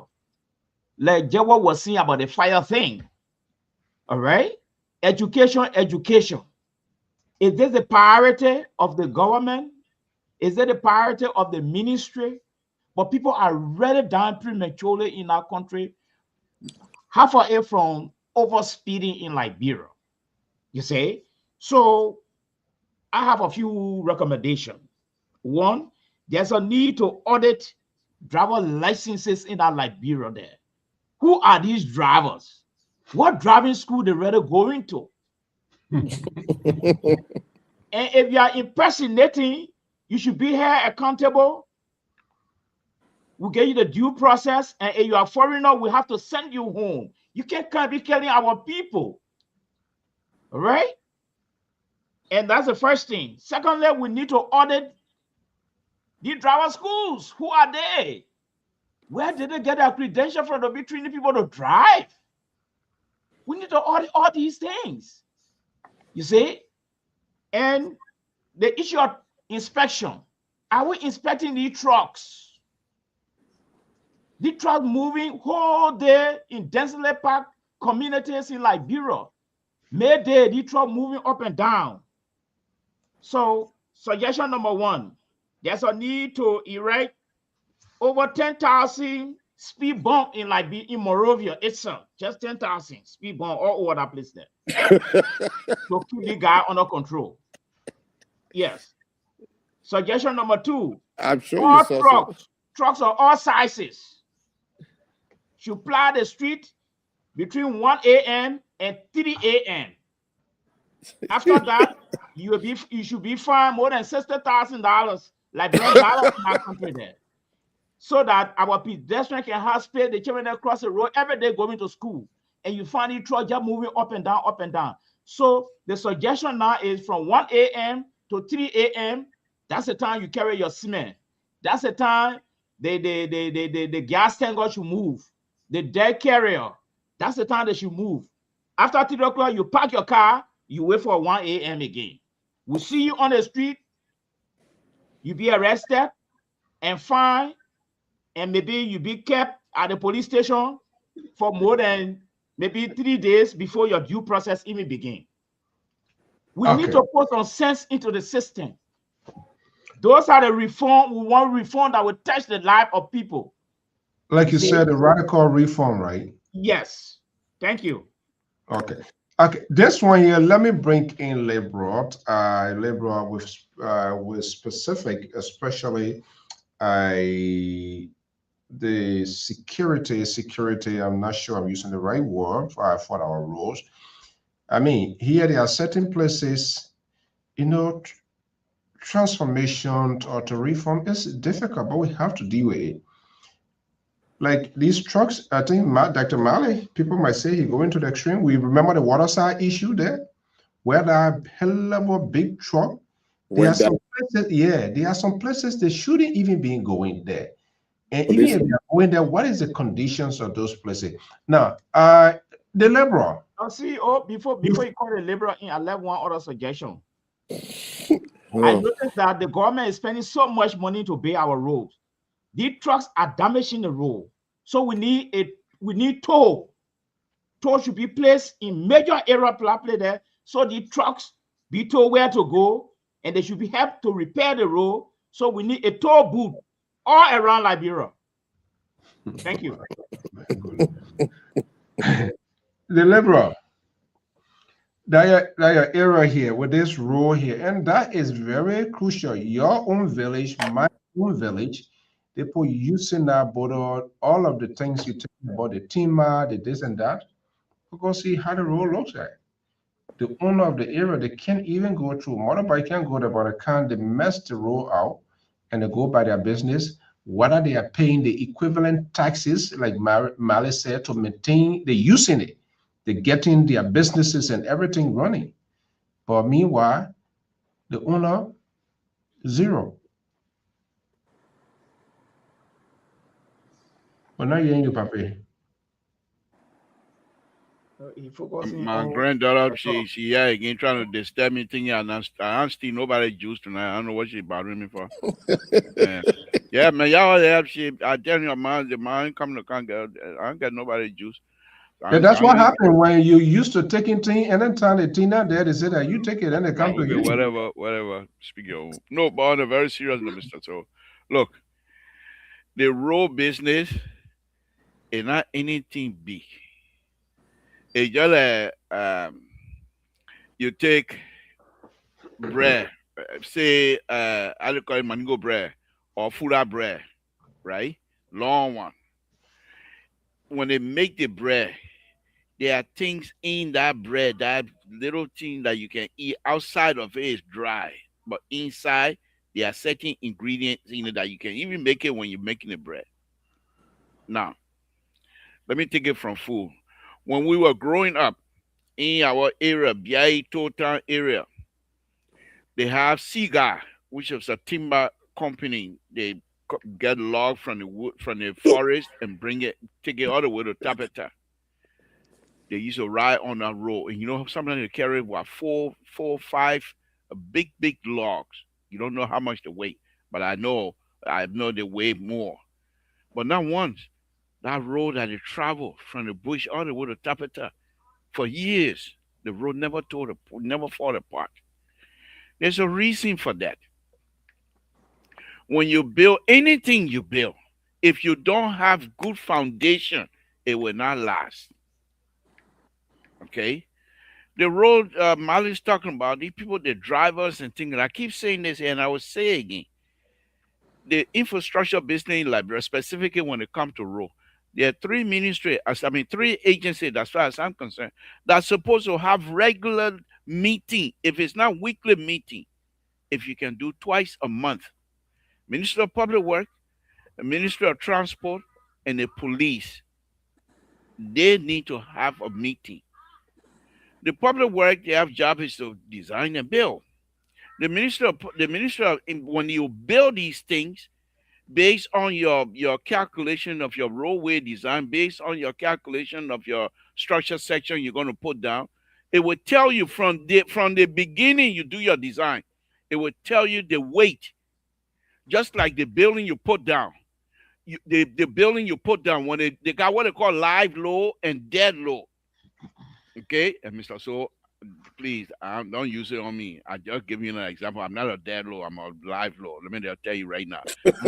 Yeah, because I know he. I should know. Oh, so you the dead low? No, no, no. But your dead low are those that furniture there. They're not moving every day, so they calculate those things. When you're building upstairs building, after you finish with your first floor, when you're building upstairs building to put your floor on, you're supposed to know the weight that floor gonna take. And that weight, as a floor take the weight, it distributed through the columns. And the weight go through the column, go through the soil. And the soil usually distribute. You don't call it point low, you call it point low and when it comes to the wall. But when it gets through your foundation, it becomes distributed lows. Okay. So when you get to these things here, and this is what I think our brothers and sisters are not sincere. When the last time I was home, there's a building, there was a road. I'm not going to tell you more about it, but I was supposed to design. And they started playing Talabada. I said, no, I want to be part of it. The first thing they say, okay, because the contractor, the cement supplier in Montreal, they went somewhere to one of the big shots. They said, oh, that road will supply you with cement, and you all will eat it, we'll cut it half out. He came after we had a meeting for asphalt. Said, no, Mr. To, do cement. I said, what? The man told me, they say you must do cement. I said, okay, we're going to go to cement. But I told them in the meeting, you want me to put cement in the road and you're talking about truck? I will design it real. I will put steel rod in it. And not just your wire mesh. I will put 2-inch steel rod. And they find out those going to be too expensive. Go back to flexible, they call it. Go back to asphalt. These are the kind of people you have in the country. They're just there to seek their own interest. It doesn't cost much. Even though Mother said and we're laughing, but you can put toll in on any of the road in Monrovia. Any of the road. I show you guys here the other in what is it? India. The same kinds of overpass that they build in India got a plenty over there. They put tolls down. The toll is not necessary to pay for it, but it also helps to slow down the traffic. And in Monrovia, you got overpass, and you got the people going on here. You got other people going here. At the end, they're all coming back to the same position they're going to be. Who's going to control that? So, Mr. So, it's very sad that these brothers and sisters, they are very smart. Many of the young people at the Ministry of Public Works, master degrees. And I'll call one of them here. Okay. Hold on, Mr. So. This young man. One second, Mr. So. This young man they call Aseva. I think his father used to be Minister of Public Works a long time ago. I think he died in the war somewhere. But very smart guy. Minister of Public Works, yep. Yeah, very smart guy. Young man, smart. When I went, I've seen some of his work. Why are they not showcasing these kids, these young men at the public work? Okay? The point here is this. When you build these things, the Minister of Public Works says, okay, this is what we have. They tell the commerce, the transport minister, before anybody come and register your car, let them even the truck. When the people selling the truck to you, on your paper, your car, then you can buy. They put weight. They tell you how much your car weighs, so you don't have to put a scale now. You say, where your document, your initial purchase document, they got weight on those things, and you can determine whether you go through or not. So the only way we're gonna do it is people are gonna have to be intentional, Mr. So the only way we're going to do it, people need to stop giving excuses for those people and start calling them brothers and sisters. They are given responsibility, and if they cannot do those responsibilities, some of them need to be locked up, as Dr. Mawa said. So don't be making brother and sister. All right, thank you so much. Terry, you want to weigh in? Then I on Dr. Mali's point. And I think Keto, before we come to your own, before we wrap up. Yeah, I also agree, but There are many things I don't agree with Dr. Mali on when it comes to You some of never, his you positions. never agree with Dr. Mali. This But is you guys are the independent voices now. So we can't agree with your wholly, because we don't know what side you're on. So yeah, we got to talk our own. they're Mr. your Su. star business that why giving you a headache. It's how you're on that you're getting everything upside down. Wait, It's Terry, you say you know what on. side Mr. So on? No, I don't know. You on Mr. Su cover? is a, You on cover? Send they replace the sycamore tree with the almond tree now. You know what's that in my hair? Mr. Su is an independent voice. So I respect him for that, because he has been saying that all along. Even during No comments. I said no the comment. election time, My he own, I did can't not openly. He did not I said openly. waiting to formalize the contract. And that is why I respect Mr. So. Mr. So could have openly said he support the CDC, but he did not on his own platform. And I gave him high respect for that. So in as much the Labour can say he honor cover and thing, but he didn't openly. The man where was I Joseph this time? Don't post saying the man got rid of the man was I Joseph this time. Oh, he was at Joseph? Yeah. That's a wrong thing. I didn't even say Musa Belede said a small liquid there. He trying, But but Sir put Joseph? fear in them. No. But Labour was talking about how he can take the fuller bread, all the thing inside, and put it in a cup, I thought I was trying to say, but my papa was talking about. But Mr. So, here is the area I disagree with Dr. Mali, right? Liberia is not America. I don't know why we let to think that Liberia is this country. We won't compare Liberia with America in everything. No, Liberia is not America. Those trucks them going. If you block the road from those trucks movement, with these trucks supply rail, what they pay water side, that water side damage. If you they would never put it the right way, because he got idea in that area. The police supposed to be able to curtail these trucks, make sure that these trucks are in good form and running. I could be wrong. My own opinion could be wrong. But in my view, that is how Liberia, if this restriction that Dr. Mali is calling for happen in Maria, there will be no business. You don't eat the kind of capital city you need to have those kind of thing is a different capital city, not the capital city of Monrovia. We know it was not built for that kind of a strategy that Dr. Mali is talking about, told and thinner. No, you don't even have the road capacity for that kind of facility. You don't have that. Liberia is not, for how many people in Liberia get car that the first thing to be paying toll fee? When the people can't even pay the insurance. Even if they pay the insurance, the day the car get problem, the insurance not even coming. So how you want us to face the country here? We can face it, Mr. So. Here is the way we can face the country. We can face the country by making sure that the capital city, I thought what CDC were going to do, because they had a farm platform. Why are you going to go there now? Change the capital city to somewhere else, because the whole entire city is congested. Oh the my fire gosh. we're talking about here, there are certain places when fire outbreak happens, there is no way for fire truck to go there. It's not possible. You can't go there because the horses are built like this. There is no road. The alley, people built on the alley. So the way we look at Monrovia, the way we expect, the high expectation we got from Monrovia, that's not how Monrovia look like. It's not how. The best way to, my recommendation is that any government coming to be thinking about changing the capital city, relocate Are you telling the this entire government capital now? city. Why not this government just 2 years? Why you can't tell them you're rescue reverend? Why you can't tell them to change it now? Well, Then I get you Neo. Obviously, you know, Mr. So, but Mr. So, I can't tell the government what they already know. Oh. These people in power already know that the capital city is congested.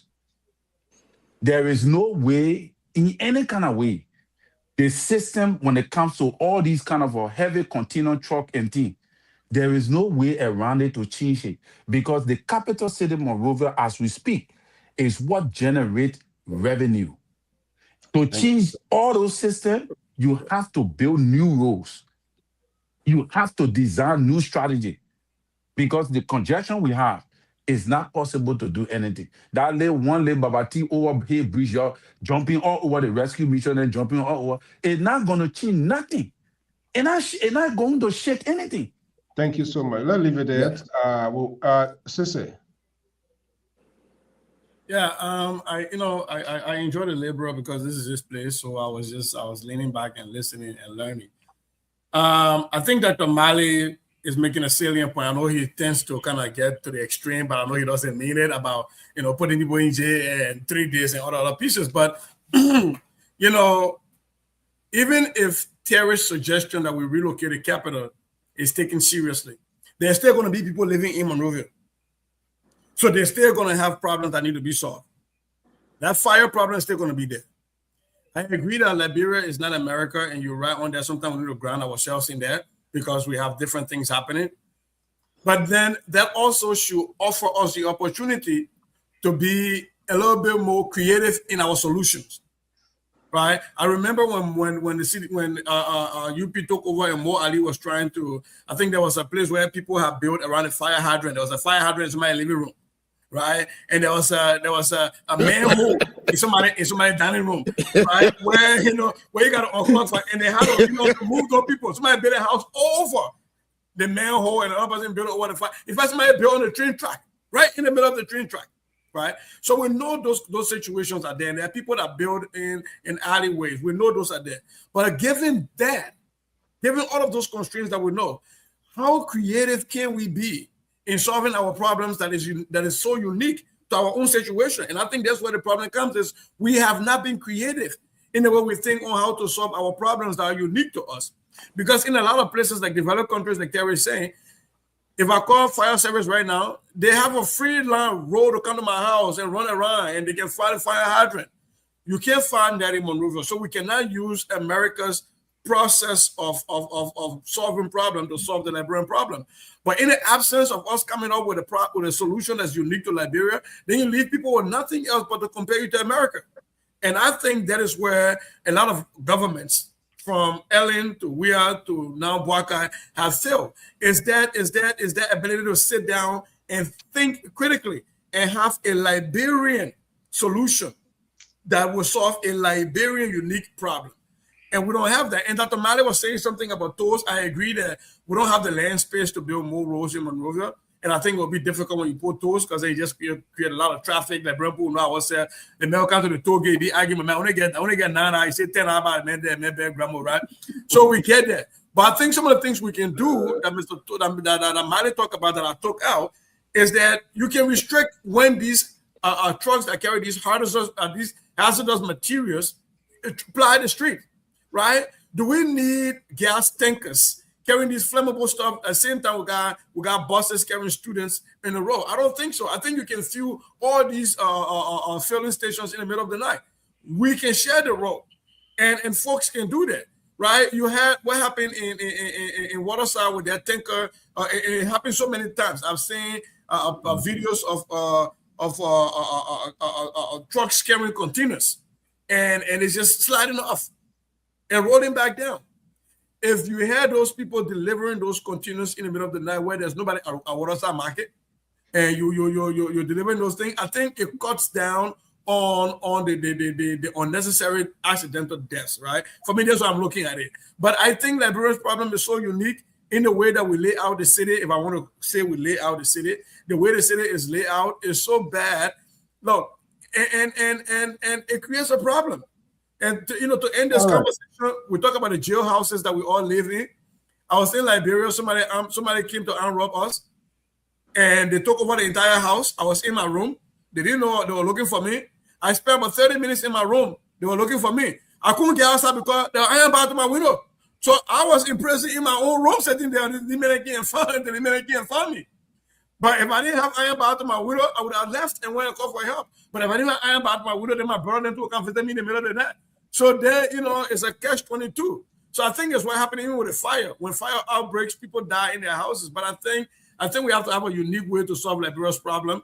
It starts with sometimes maybe just mandating that people have these extinguishers in their houses. And I know there's a lot of poor people that can't afford it, but maybe government can subsidize some things There have to be a way where we start somewhere. Or all of these community chairmen, let the community chairman have be the place where we keep all the fire extinguishers. So you can be the first line of response before fire service can be looking for water in your well. You know, we just got to be creative. So you are looking for help. Oh, you were looking for help. Why you can't answer? No, that day they put the stay on my county. Okay. But they stole something from you, says it? Eh? They stole from you? Oh, they busted my head. I had about 6 stitches in my head. I'm gonna die. What? And then the man were praying in Loma, crazy. Oh, I'll come and go back. I tell you that. I mean, that's one of the things that kills people there, though, because people are being self-imprisoned in their own. There's no escape route. When you be there, you gotta lock yourself up 3-4 times. Even if there's fire to get out, it's a problem. Nighttime, daytime. When are you gonna unlock that? Ketra, let's hear you. You're muted. Yeah, thank you. Everybody making salient points there. I think I except for Dr. Mali, extreme view on how to handle these things. Why you guys trying to jump on Dr. Mali? We can walk and chew gum at the same time. Look, Cecily lay a point. We're talking about innovation. Innovation is the key. Consistent innovation. You know what I'm saying? So I think he said we don't have a blueprint or the way our moreover we're constructed. He said moreover I don't have a layer. Moreover really have a layer. Moreover prior to our Civil War or moreover prior to 1980, layer. The problem is people got complacent. Somebody can say, oh man, can I put my lay Zinsha to sell my market? Over time that Zinsha became 3-bedroom.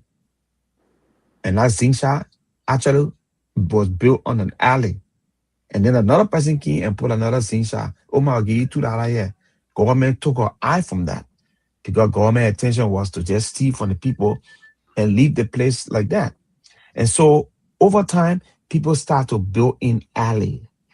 And people start to build on land that they're not supposed to build on, making the city congested.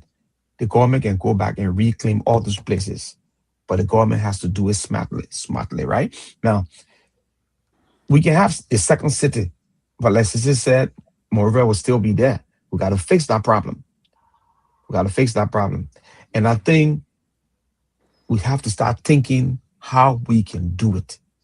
Go back to the old plan, the old layout. So we put that old layout there. Make sure we start to implement those laws in the country. The city ordinances, they have to implement it to the letter. People will manipulate system, even in this country. If you give the people a chance, they will ride the car with all seatbelt. If you give the people a chance, they will urinate on the street.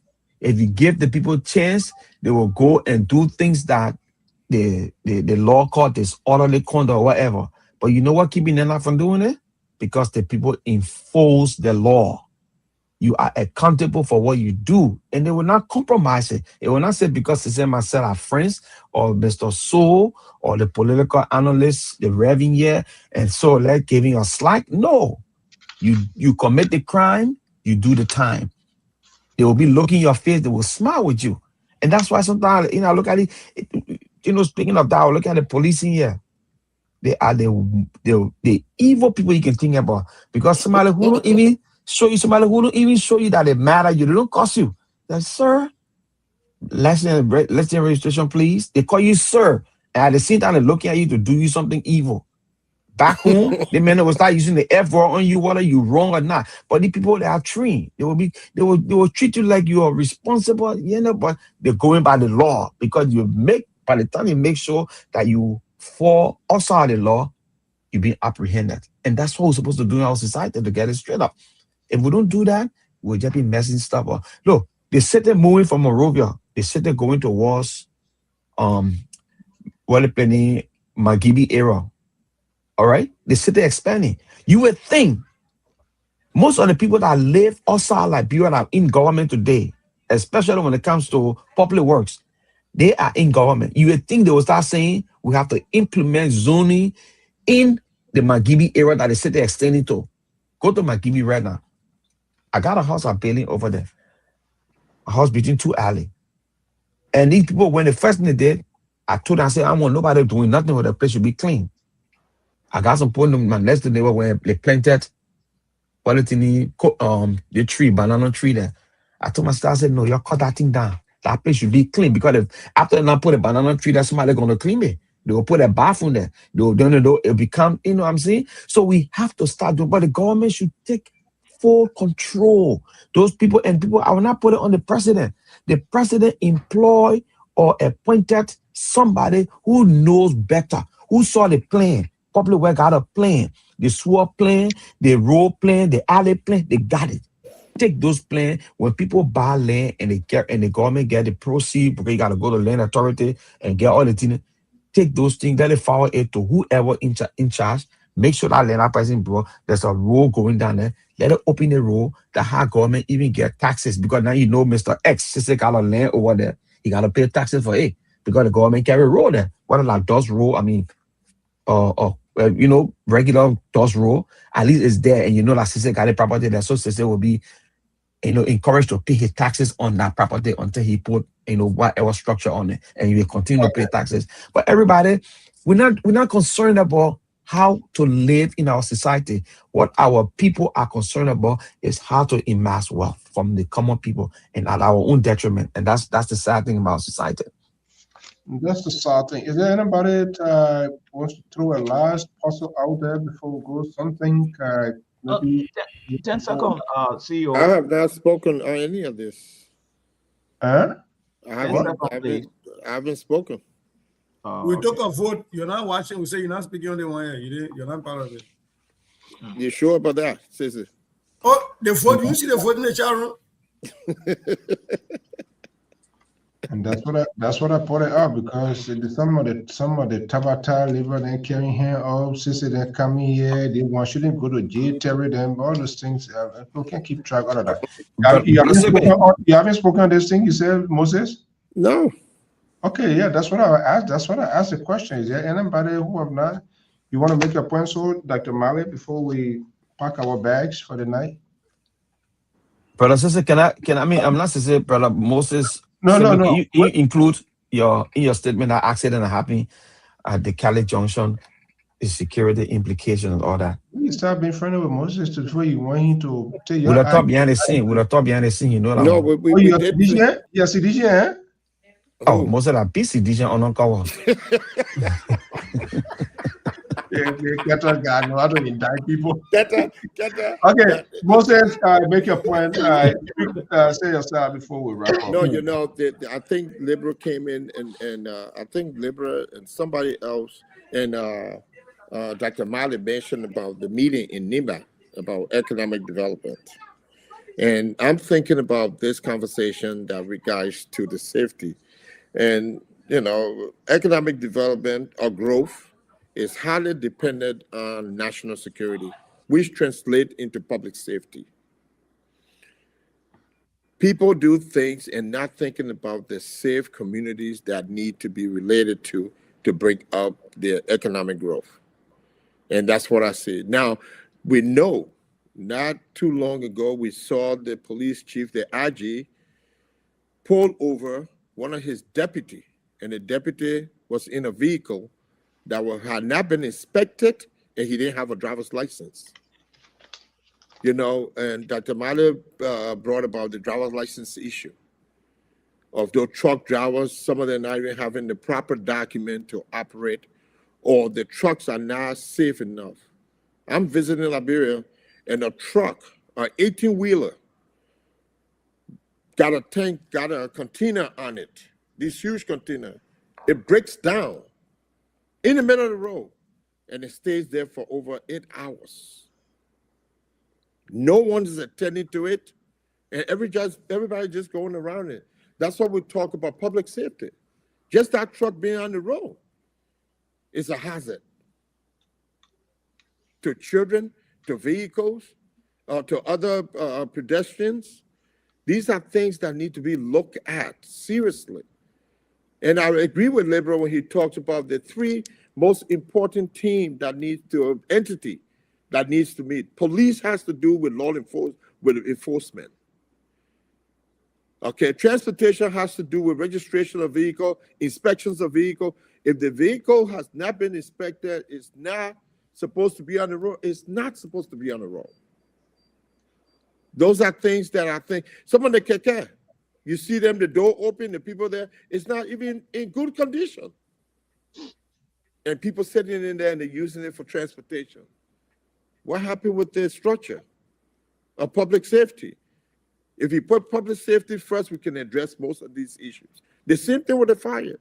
And what Carter was talking about, there was an accident early that morning, 4 o'clock in the morning. I think you guys saw it. 3 people were killed, but they were left in the water. And the car was on its roof across the street. There was no tire tracks. And it was alleged that somebody, the person driving the car, hit these 3 people who were jogging 4 o'clock in the morning. Now, how does that make sense?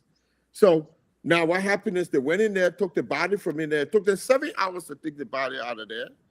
And they took the body, and that just ended. From my own perspective, I don't think there's anything that came out of that as far as investigation and what was going on. People just lined up, and there were so many people there again. The same thing we're talking about. Where do you draw the line when it comes to public safety? And those things that are happening. So as far as the traffic is concerned, these trucks, yes. And Libra knows, and I agree with what Libra said about the strength of material, the distribution of weight on the roads and all of those things that happen. Okay? And that the public works, I know a guy right now who are working at public works. All right, guys, it's 10 o'clock. I will end it by coming in. In 10 seconds. He's sitting in there. This guy worked for the state of Rhode Island for 30 years and retired. Most of the roads and highways built in there, he was part of it. He's in Liberia right now, and he's not being utilized for anything. He did go there, and he was at Public Works. He's no longer there because he would not take the mess. He's a very straightforward guy. So I just want to close.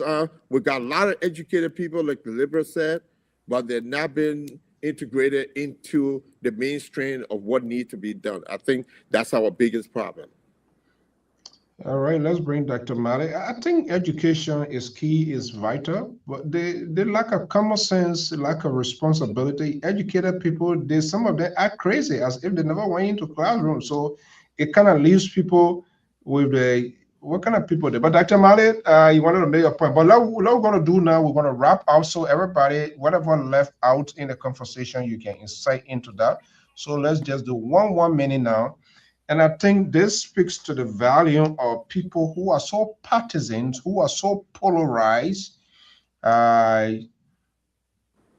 instead of them being more engaging, like Dr. Mali, myself, and tell people, oh my God.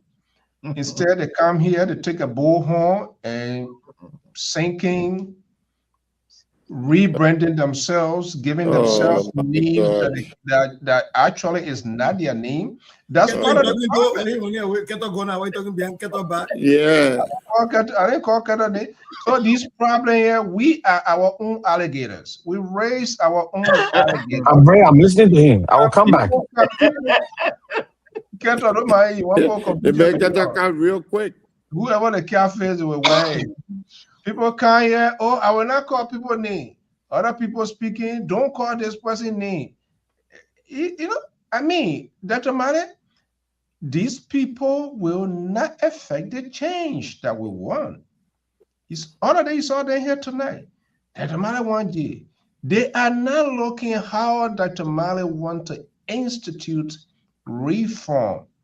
They're not looking. Radical. Put the radical there. No, but CEO. The radical aspect, we're talking about enforcement. Tell her the issue of that state change. Samuel Dolan started it. It's a high political issue. That was one of the key that brought him down. If you don't know, let me tell you now. That changing of that capital, isn't it? So we must start the change here. Let's start pre-syncing.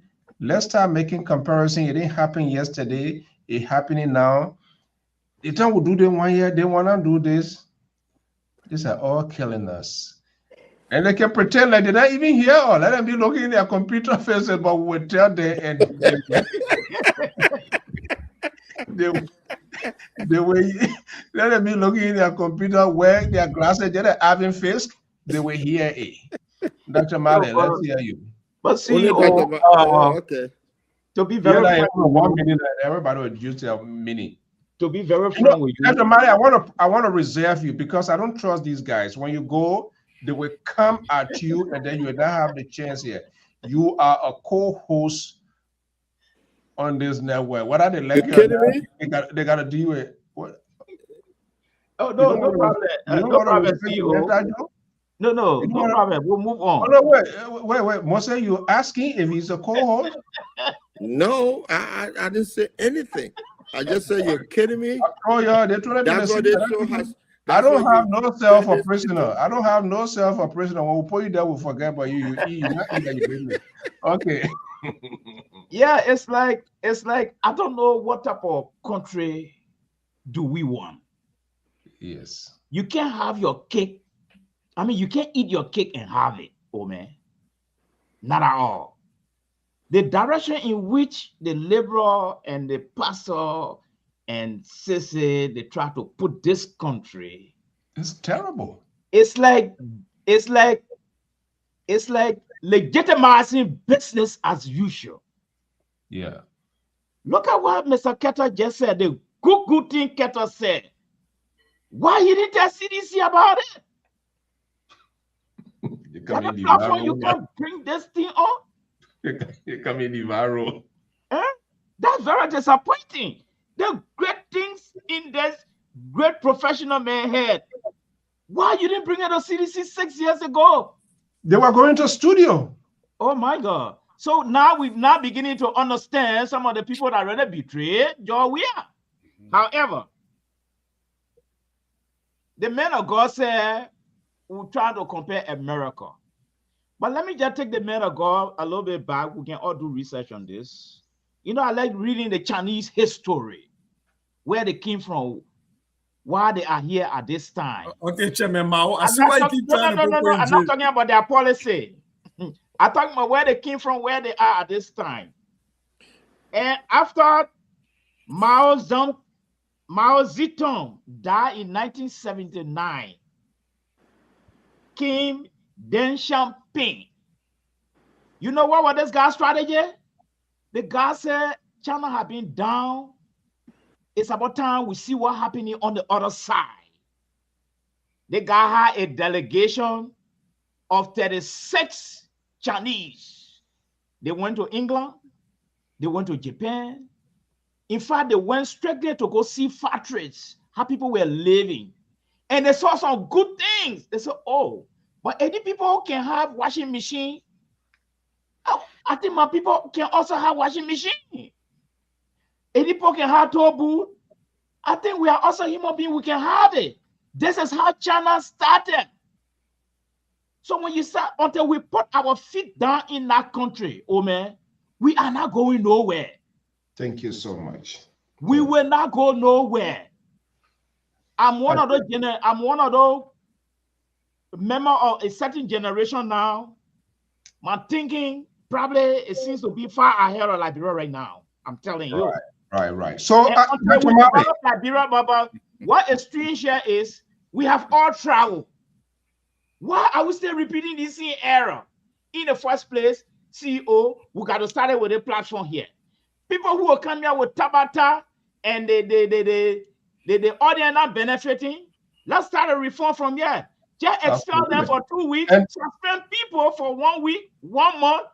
Then we'll all start setting up now and be making a presentation where our audience will benefit. The reform got to start from the platform. Can you call the people names? He bring in conspiracy to stop some people from coming here. You suspend the chairman, the board chair for 1 or 2 weeks. Let the reform start right on this board. And this is not Dr. Mali. We'll be heading somewhere. We will be heading somewhere. With that said, it got to start tonight with Dr. Mallet's conclusive and detailed ending statement. I want the audience to get it absorbed. So, gentlemen, Dr. Mallet speaks for everyone now. The liberal not talking, no reverend preaching, no failed seditions coming, no so-called security analyst undercover LPP person. Dr. Malik already put it into context. That's the end of the show. We suspended? What? We are suspended? No, this is a new reform. You're not talking to me. Dr. Malik already said the Chinese man, that the Chinese. That is Chinese. Mao has spoken. Oh my goodness. Clarence is one of Clarence. Look, see what Clarence writing. The Lpr is communicating. He calling Dr. Malik giving North Korea history. This is ridiculous. This guy called himself Rescue 3, and he all right, Dr. Malik, we always no babu for a child. We will give them second chances. So let's hear them. Let them show themselves. Let them shoot their own legs. CEO, before you get to the next person, I had, since we're now comparing Liberia with America now, let's go the traditional way. Is it possible for the fire department to have wells dug in most of the community and we turn it into a fire hydrant? I think working people children at Dr. Mali. So we turn it into a fire hydrant when there's fire. We just use a particular way to get water and help the people. You don't think so? When people children start falling inside of one, then what's going to happen? So you want substitute well for fire hydrants? No, I do. No, Mr. Mallison's making a good point. I think they can do, instead of where they can do borehole, borehole, and put some of those solar thing over it and put a fire jet. You got a borehole or water there already. So you just put a pipe on it. Yes. Put a solar thing that when you turn it on, boom. You can do borehole. People, let me got an example. These people, I mean, that country, everything is just so difficult. Let's hear your final word. Thank you so much. Oh, good conversation here tonight. Dr. Mali, sometimes we gotta be moderate. We change our generation. We've seen a lot, and we don't think we should go back to that route. But we can be innovative in our thinking. And like you asked the question, where we're doing the administration of President we had identified for these conversations. Look, we spoke about it on our platform. We gave people good thought, on our platform when we went there. But again, they were the ones that were implementing. Did they follow through? Well, I don't know. But let me tell you something. One of the things I said in Liberia, and I still maintain it from day one, I think I said on this platform, education. Because before we became president, under President Salif, I think one time about 2,500 students that took the area entrance failed. And it was so shameful. The news came out. Right. And so I sat and I thought about it. I listened to a program one time on BBC that was talking about how the Jewish people got the language back, the Hebrew language. Because when they were spread out or when they started to go back, they couldn't speak the language out of them. So what they did was to introduce the Hebrew language in the kindergarten school. From kindergarten, everybody that went to school, you have to start learning it from kindergarten. So I use that strategy in Liberia for us to start to improve our education so that when students after maybe 10 or 15, 20 years graduate from high school, they will be sufficiently educated to compete with other nations. It's for us to start teaching our children at a very early age instead of giving students. And one of the things I talk about doing the job administration, it was good to give people scholarship at the university level, but take all that energy and put it down to the kindergarten students. Give them that solid foundation, and you prepare them for the next 20 years. So when they graduate from high school, they can be able to read and comprehend. They can be able to do a lot of good things in our society that will make us to compete with the other nation because our education fit. And I profit that thing. But again, we will only sit on this platform and talk. Are those people listening to us? Prince Sherry. Oh, come on, CEO. And just for your information, We now uncover nothing. We told you our identity. We said we will support we are your colors, we are share. We agree. Later on, when we are left the presidency, I became Don't independent. allow us. You call yourself we are Shem. Nobody call you we are Shem. You call Yeah, your yourself. call. Okay. I call myself we are share. I take everything. But today, we see uncover people that we know on a platform here. The likes of the mathematician, the political mathematician, who is a You know, yeah, witchcraft. So witchcraft compared to right to put their friend out. I know, yeah. Wow, Keto, you a mess. All right, thank you so yeah, much. Let's go to Mr. Collins. Let's hear you. Yeah, oh, thank you for the show. And to no offense to Dr. Malice, his opinions are good. And like Labor said, Labor gave a balanced equation in regards to what should be done, because that is his era. That is the man we need to listen to. Wow. But here is the truth here, Mr. Soul. Here is the truth here, right? I was looking at Minnesota fatality, accidents just for the year 2025. And it raised up to those who died from accident was 370. I don't know the number Dr. Mali was reading in regards to how many death rate in 2025. But Minnesota alone, and Minnesota is a state that bigger, almost like the size of Liberia. You have over 370 fatality cause accident. So what I'm looking at is that due to our lack of roads condition, I think that is also one of the reasons why our death rate from accidents is not high compared to Minnesota. But the problem with Liberia, we look at only Monrovia, and Monrovia is not Liberia. And even if we take Monrovia, with all of what we know in America, it's a very beautiful thing. All the analysis of all the road, the widths, and all those things, like in Minnesota here, certain road trucks do not pass there. It's only for commercial vehicles. That is exactly just what they were explaining the width and all of that, measuring all. That is exactly how it's supposed to be. But can that work in Monrovia? The Monrovia, what would I go to every now and then? Is that possible in this Monrovia? In my opinion, I don't think so. I think that every leader coming to be president in Liberia should be thinking about relocating the capital. That capital is 178 years old, named after James Maroon, who I don't know if he ever been there. All right? Why can't we change the trajectory to 178 years? We still have the old capital. Let Ivory Coast there, they changed the capital. I think from Yamoussoukro to Abidjan to Yamoussoukro. Yeah, from Abidjan. Yeah, from Yamoussoukro to Abidjan.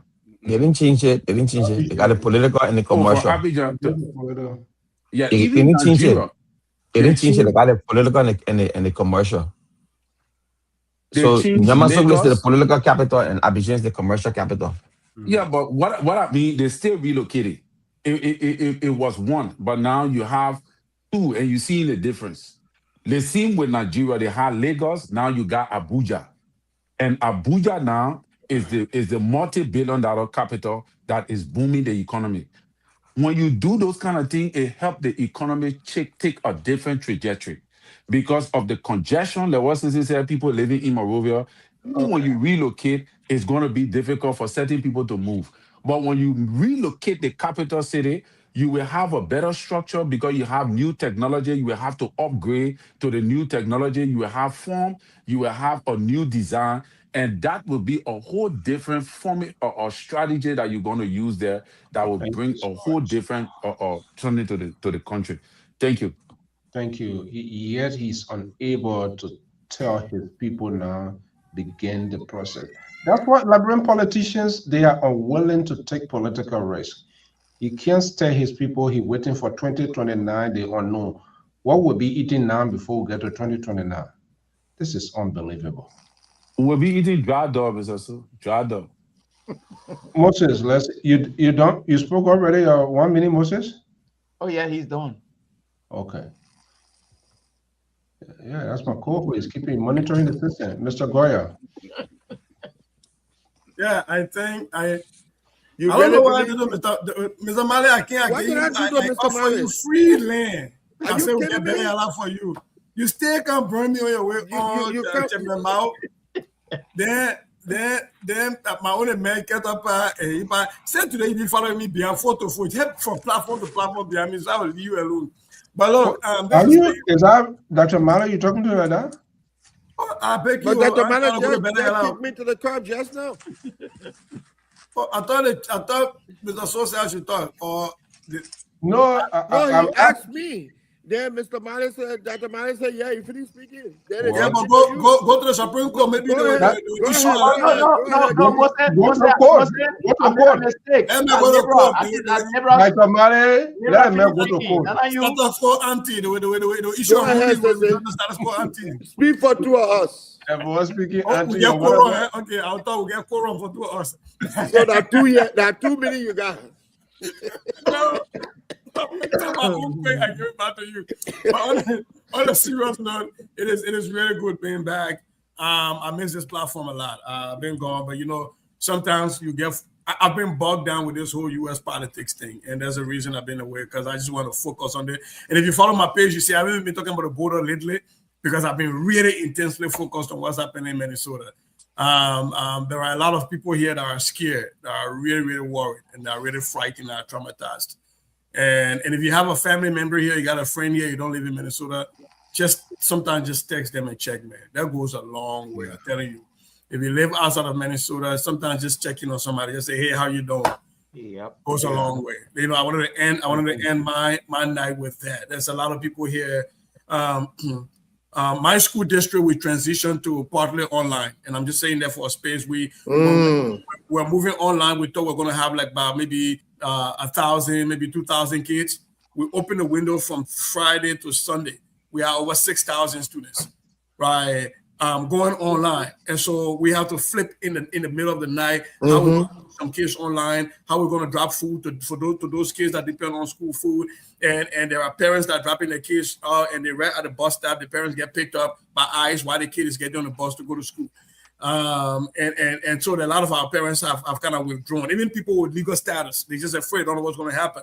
They're taking their kids inside. The trauma is going to be real. Our Liberian community is going to suffer because we haven't recovered from the trauma of COVID, the learning loss that happened in COVID. We have not recovered from it. Dr. Madden know the data is there. There was a lot of learning loss and the trauma. And to have, military men in the street, it reminds people of what happened in Liberia. It's re-traumatizing our kids and stuff. So I don't know. I don't care what political side you're on. This is not me coming here to say Trump is wrong or right. I'm just saying if you have family or friends in Minnesota, text them sometimes, just reach out. The hurt is real. Yeah. And it's nice being on with all of you tonight. And I think I owe an apology. Yeah. All because this guy poisoned me with flu and I really be dealing with it, but that we're going to talk it. Moses, let's hear you before we go. Yeah, I will close on this. The other night, I think the CEO brought it up as far as asking the question, what are we doing? What are the Liberian people doing? And Mr. Toll, the Liberal, will attest to it. Back in the day, we had similar thing, but not at this level. And that it took people that have fortitudes who really stood up for the Liberian people in this country. And I think Sissy is standing up. When the time came when we were targeted and people used to march in our houses when we're having our parties and just lock people up and take them to the police station because you wore African clothes and you were totally, you couldn't wear African clothes in the early 80s. In the late 70s, early 80s, they'll come after you. They will arrest you. They used to call them gray ball at the time. And we're playing football on the field. You see anybody with coat suit, everybody scatter. That's what used to go on. But it took strong people. They used to wear the same kind of uniform the post office people wear. So yes, and they come chase us. Tony Kanaka used to scare. Kanaka used to chase them too. He was one of the guys. He was a crazy guy in Rhode Island. So some of these things, we went through it, we saw it, and Sissy, that's why when he came on, I kind of gave him a bravo and said, he stood up because I saw how you speak. I watched that, and I was really touched by that. I think I commented on it, and I said, "Where to go?" Because we need people like you to stand up and challenge the status quo and speak for people. And you spoke eloquently, representing Liberia and representing all the people, all the immigrants in the state of Minnesota. So, bravo to you. Let's keep that work up. And I know that people there watching, some of their own heads that be in Minnesota, they were never they couldn't stand up like you did. They're all hiding, and you had the guts to stand up. And when the governor introduced you, he said, "This man is not only an advocate, but he's a teacher and teaching our children in Minnesota." So thank you for representing us well. I think we are proud of him. Unlike other people, by the time they talk about it, the blue they disappear. Yep. Disappear. So somebody ran away from the screen. As soon as they talk about with D eyes there, you know, I want to be part of it. Mr. So why you don't call the person name? Why you don't call the person name? I'm not to call it name. The liberal, call it liberal. The men are scared of who brought the liberal so-called. But why you like gossip in so much over, man? I got to think about the liberal right in front of your face.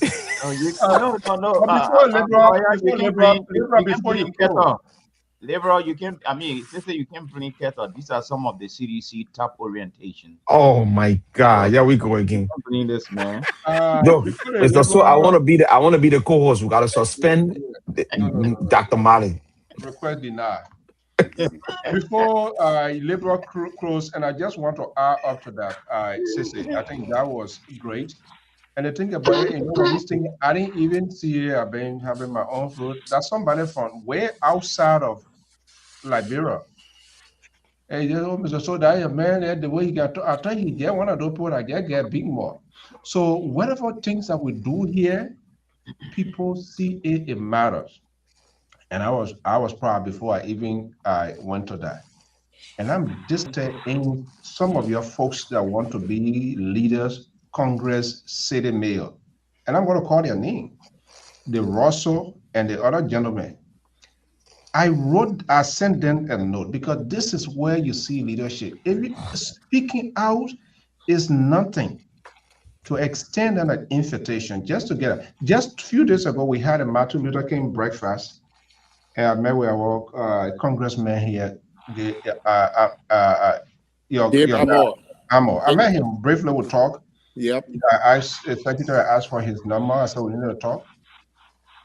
That was on Monday morning. Last night we were on a program here. I sent just a little email. Before the day could come to an end today, there was a response. He responded. Yep. Yeah, there is responded. And you have people that you call, you write them, you text them. They don't even have the guts. These are the people sit and they say they want to one position. They want, why are you going to reform when you can't even, when the time you're committed, when your people need you to even say a word, you are unable. So how can people trust you? Why are they not winning in that Minnesota, the Brooklyn? But they're not like good people. They're not like good people. And they sit down on platform, then they think they want for people to vote for them. You think the people stupid? When people are in desperation, you are unable. These people are unwilling to take a risk. And that's where they are. Let me just but CEO, just 1 minute. Let me just add to this. I will want to draw the line conclude that even Eula has disowned her own children in Minnesota. Oh, please. That's so sad. Of course. They all in Liberia. But you talking about Eula? The liberal had Dr. Toto on their show praising him because he went and took pictures with the left hand speaker, the vice president, talking about all the different things. Whereas these are the same people that undermine Yola. Yeah, and I talk about it. I said, where is Yola voice? I went on her post. I said, yeah, where is Yola voice? Yola should be advocating for our people here and advocating for our people back home. But Yola, the old leadership that's supposed to be in the eminent council, they have taken side. They are part of Unity Party. But you I thought you board member. What I are you talking said about? the eminent council. I'm It's not speaking as a board. no, you You can't move yourself from anything here. You both No, listen. member. Do you know if you go to Yola board we meeting? gotta go. We're way over I'm very outspoken on that. I'm very outspoken on You that. still board member? Oh yes, I'm very outspoken on that. You know, the reason I brought that you all disown the people in Minnesota. You all. The reason I brought that up was, I was trying to reset my mind, not to anything else. But I think for me, when it comes to EULA, you know me, I always defend EULA because I think we should have an umbrella organization. Keto, you must have worked on EULA on other things. But I think for EULA to be more focused on things that are happening in Liberia right now and not things that are happening in America. Yeah, exactly. They forgot the reason for their foundation. For their The foundation. reason they were founded was to deal with a Liberian's issue in America. In America. Not Liberian's issue I in call it man. They say the man. You see? They have flipped that around. They flipped that around to the point that they've lost track of the intent of EULA. Right now they're focusing on voting. How can we vote in how can Liberians vote in from the US, in Liberia, which is good. But how do you even defend that right now? Okay, guys, we're gonna go. Let's hear another topic. Dr. Toto should have been shaking hands with you people in Minnesota. He went shaking hands with people in Liberia. I'm waiting for Dr. Toto. That's commitment. He just responded to you. Why he had to do that? He should have been in Minnesota shaking hands. You're not gonna get anything. The liberal will protect him. You're not gonna get anything. Let's hear the liberal before we go. Thank you, Mr. So. Once again, it's very important that we have these kinds of conversations. We poke fun here and there, but these are very serious times, and I think many of us that could have you will do whatever it takes to make sure we inform our people of what is happening. Now, we spoke of the issue with Monrovia earlier. I think Terry was making that point. But if this government really want to, they have the means now to transform Liberia positively, especially those machines, if they use them correctly. The county population will swell. The county population, because if you have people, roads are going places. Because most of the people in Monrovia will buy things and take it back to their own county. We'll go to look at Banga, look at Ganta. It doesn't take you more than 2 hours, 3 hours, 4 hours to be in Ganta. So many of the people, they come and buy things and go back. What do you want to come in Monrovia and smell all that smelling stuff in Monrovia? People want to move. But how are you going to even, it's going to take you 3-4 days to get back home to your town or whatever. So I think the folks would do better if they do this thing well. Mr. So I was going to be sharing some stuff yesterday, and I'm not showing this yet to say what I can do and what I can't do. I'm saying I can do whatever it is. But let me share this here quickly. This, as I was struggling yesterday to share, this is the stuff from Grand Jury Association. Okay, here, for example, we have this, where my stuff is a bleacher. This is a football field. This is a basketball field. This is a tennis court. And then they have this building here. It's going to be bathroom. But the most important one is this garden. They call it Memorial Garden. Then they got student. Okay, this is being sponsored by Grand Jury Association. Okay. I have to come up with this sketch because the reason I'm bringing this thing up is this. Let me take it up. The reason I'm bringing this thing up is this. We have people in Liberia, contractor. We want to hire a contractor to do this work. But he's telling us, trust me, I can build it. Okay, show us what you're going to build. He wants us to trust him, to believe that he can build it. Yeah, I have no doubt. But how are we going to even check the quantity you're giving us? How much cement you're going to put on? These are the kinds of information. Have faith, Mr. Toro, have faith. Yeah, well. Little faith. Okay. Yeah. Like I said, Jesus live in Monrovia. But I'm just showing this. So I think if these people are successful to build something like this, these are things that will attract the people from Monrovia back to the city, to their own land. They don't have people that live in Monrovia. They have grandfather them, they have father their own land in the forest, and the land have been wasted while they're in Monrovia. But if you open the interior part of things, and you got good school and what have you, kids with their parents, they think they would want to be moved to go back to the place and help rebuild those areas. So, Mr. So good show. So good show. We will be here again tomorrow. But tomorrow, those of you that want to join me, I want to continue with this process of this infrastructure conference that they have in Ganta. They give you the layout tomorrow. It's a different topic. So if you're going to be joining me tomorrow, please let us don't make it into tapata. Let's discuss what they are discussing. What The would be your primary. own, what would be your own contribution if Yeah. you were there? Yeah. Let's pick up because they already gave you the topic to speak on. So let's pick up the topic. If you were there, how will you address the topic? Let's see if we Okay. can do our best on that tomorrow. Again, Should we come in our costume too? Deborah? No fancy suit. No, our own uniform. You're wear the tomato gun.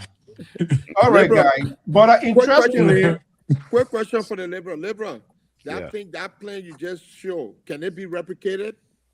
oh, You don't yeah, mind it being replicated? I Where you stole gonna do this. now? I stole this from Mr. So archive. Where you So want? can we Where you, rep- where you want? Where you want rep to care where? No, but you But see, that's what happens. this You is can replicate this things thing. and This put thing it, here. This show is recorded. Just go back to that place where you air you and shoot you see the at thing, it, you take and it just and you go take do it, you it. carry somebody else. This whole thing I stole it. You Like I said, I you go stole to it. court. I You stole try it to from say you Mr. go to court.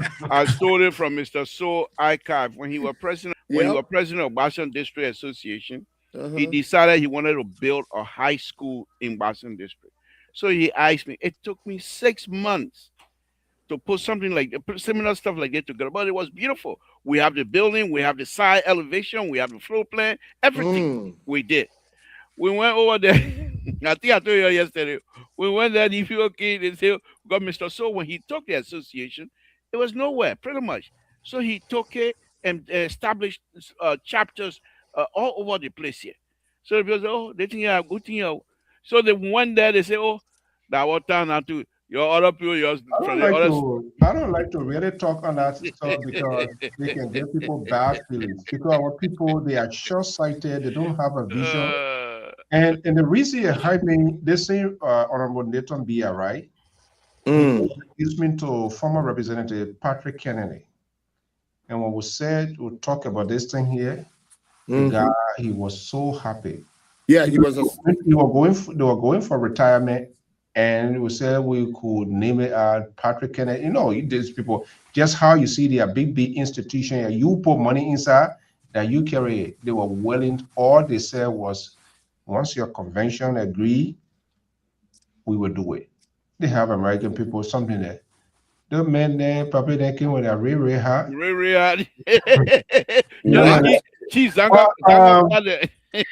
Tomorrow, I intend to be having. We want to engage Liberia, and I think we are doing. Tomorrow? What time? Tomorrow? What time? No. They can't eat into my time. My time tomorrow. No, it's not your time. Don't worry about it. What do you mean it's not my time? I'm hosting the show tomorrow. What do you mean it's not my time? He's not going to be on your show. I don't want him on my show either. You can't defend yourself against the rebellion when you're fighting among yourself. Yeah.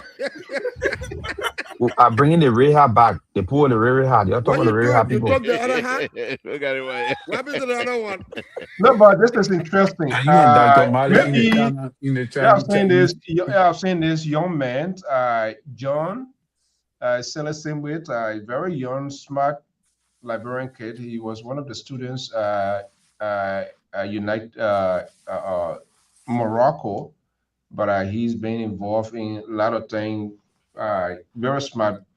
He decided now he's being involved in a lot of public speaking, going places, and yeah. So he said now it's time to for the young people to. I'm not sure. In Liberia or here? He's in Liberia. You're gonna tomorrow morning, 6 o'clock. I will have to wake up. We gotta give people the audience. We gotta hear both sides, what they have to offer. We saw recently 20-year-old was elected in parliament in Uganda. We saw the young Liberians who is the mayor in the borough of Derby. I have some good information. So when you gonna interview me for my own campaign, man? Which campaign? Oh, me and Sansan we're running in 2029. You're good now. Let me go. All right. You're good. It's not Friday, but I started my Friday so early. All right, but I will be here and we'll tend to do that. The goat soup on the stove. You sure you win Zanzan this time around? No, he's going with me. He'll be my vice presidential candidate. Wow. And I wanna go English, eh? Yeah, Baba.